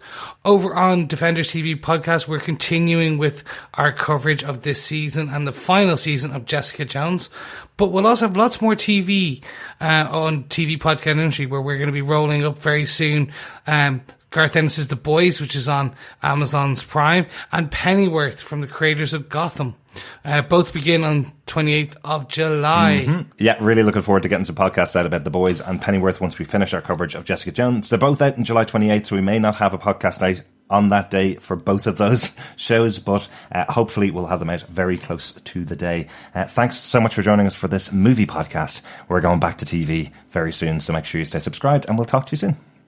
Yeah, as always, thanks so much, fellow Defenders, for joining us. Speak with you again soon. Bye. Yes, thank you very much, Webheads, and we'll speak to you soon. Oh, Marvel's going to be at San Diego Comic-Con, aren't they? Maybe we'll find out what our next Marvel movie is going to be then, because I have no idea. Oh, yeah, well, no, that's the only thing. We have ideas, but we don't know for sure. We have dates, but we don't know what's going in them. So, until then, true believers, we will see you over in the TV realm. Thank you so much, and bye-bye for now. Bye.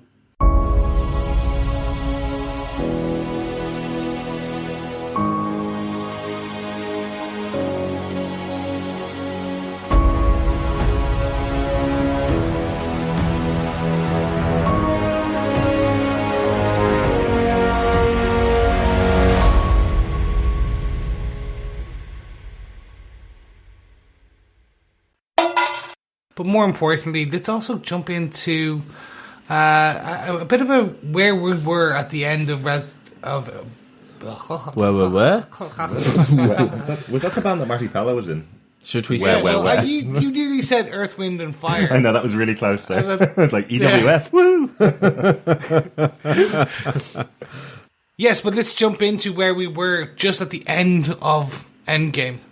So now that Endgame is over, what was the resolution and where we find Peter at the end, or find the MCU world at the end of this? I think John's lost it. Oh my god, the heat's getting to him. Everything now I'm hearing is like alliteration. I can't even hear. What's that one? You got that one in? Hello? Talk. Hello? Oh, yeah, okay, Grant. No, one of the earphones. The rhythm's gonna get you. Sorry. I have just been hearing alliteration coming out of your mouth for about the last 5 minutes since I did the armoured blah blah blah blah. Army of Armoured. And then the Earth, Wind and Fire. Right. Okay. And breathe. Nick Fury's like, no. Apparently there's a face in the wind. Mm-hmm. I'm assuming it's like a sandal in the wind, but better. Candle in the wind. It's candle in the wind. Or sandals in the bin. It's the same thing. Sandals in the bin is for Mother Teresa. Yeah, exactly. And Candle in the Wind was for Diana. Diana, yeah. So sandals in the wind. Because it's a twister, get it? I don't know. Oh. It hurts to call it an Iron Man film when it's a Spider-Man film. But it is. Like, that's how the MCU did it. They is. basically made a deal with Sony that said, we are going to put Spider-Man in the MCU. And the way they did that was to continue the story of Tony Stark through these Iron Man movies, effectively. So, you see I did it there myself. Yeah, I see what you did there. Movie, I remember back to Avengers Infinity War, where you saw the trailer, and that was the first time we'd ever seen Spider-Man with Spider-Sense as he realized the Black Order were arriving on Earth, and you saw the hands the hands stand up at his hairs. Well, hey.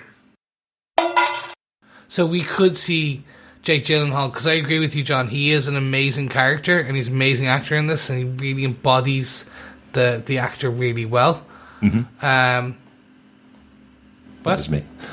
No, I said it. Oh, I said Jake Gyllenhaal. It was great. I hope we get to see him back. I did. Okay. Even with video. Who did? That was me. Don't worry, you got it right first time, Chris. okay. Liar. Even with video, Chris can't tell the two of us apart. As you both said, Jake Gyllenhaal really does embody this character. He's really, really well. And it's a shame to lose him.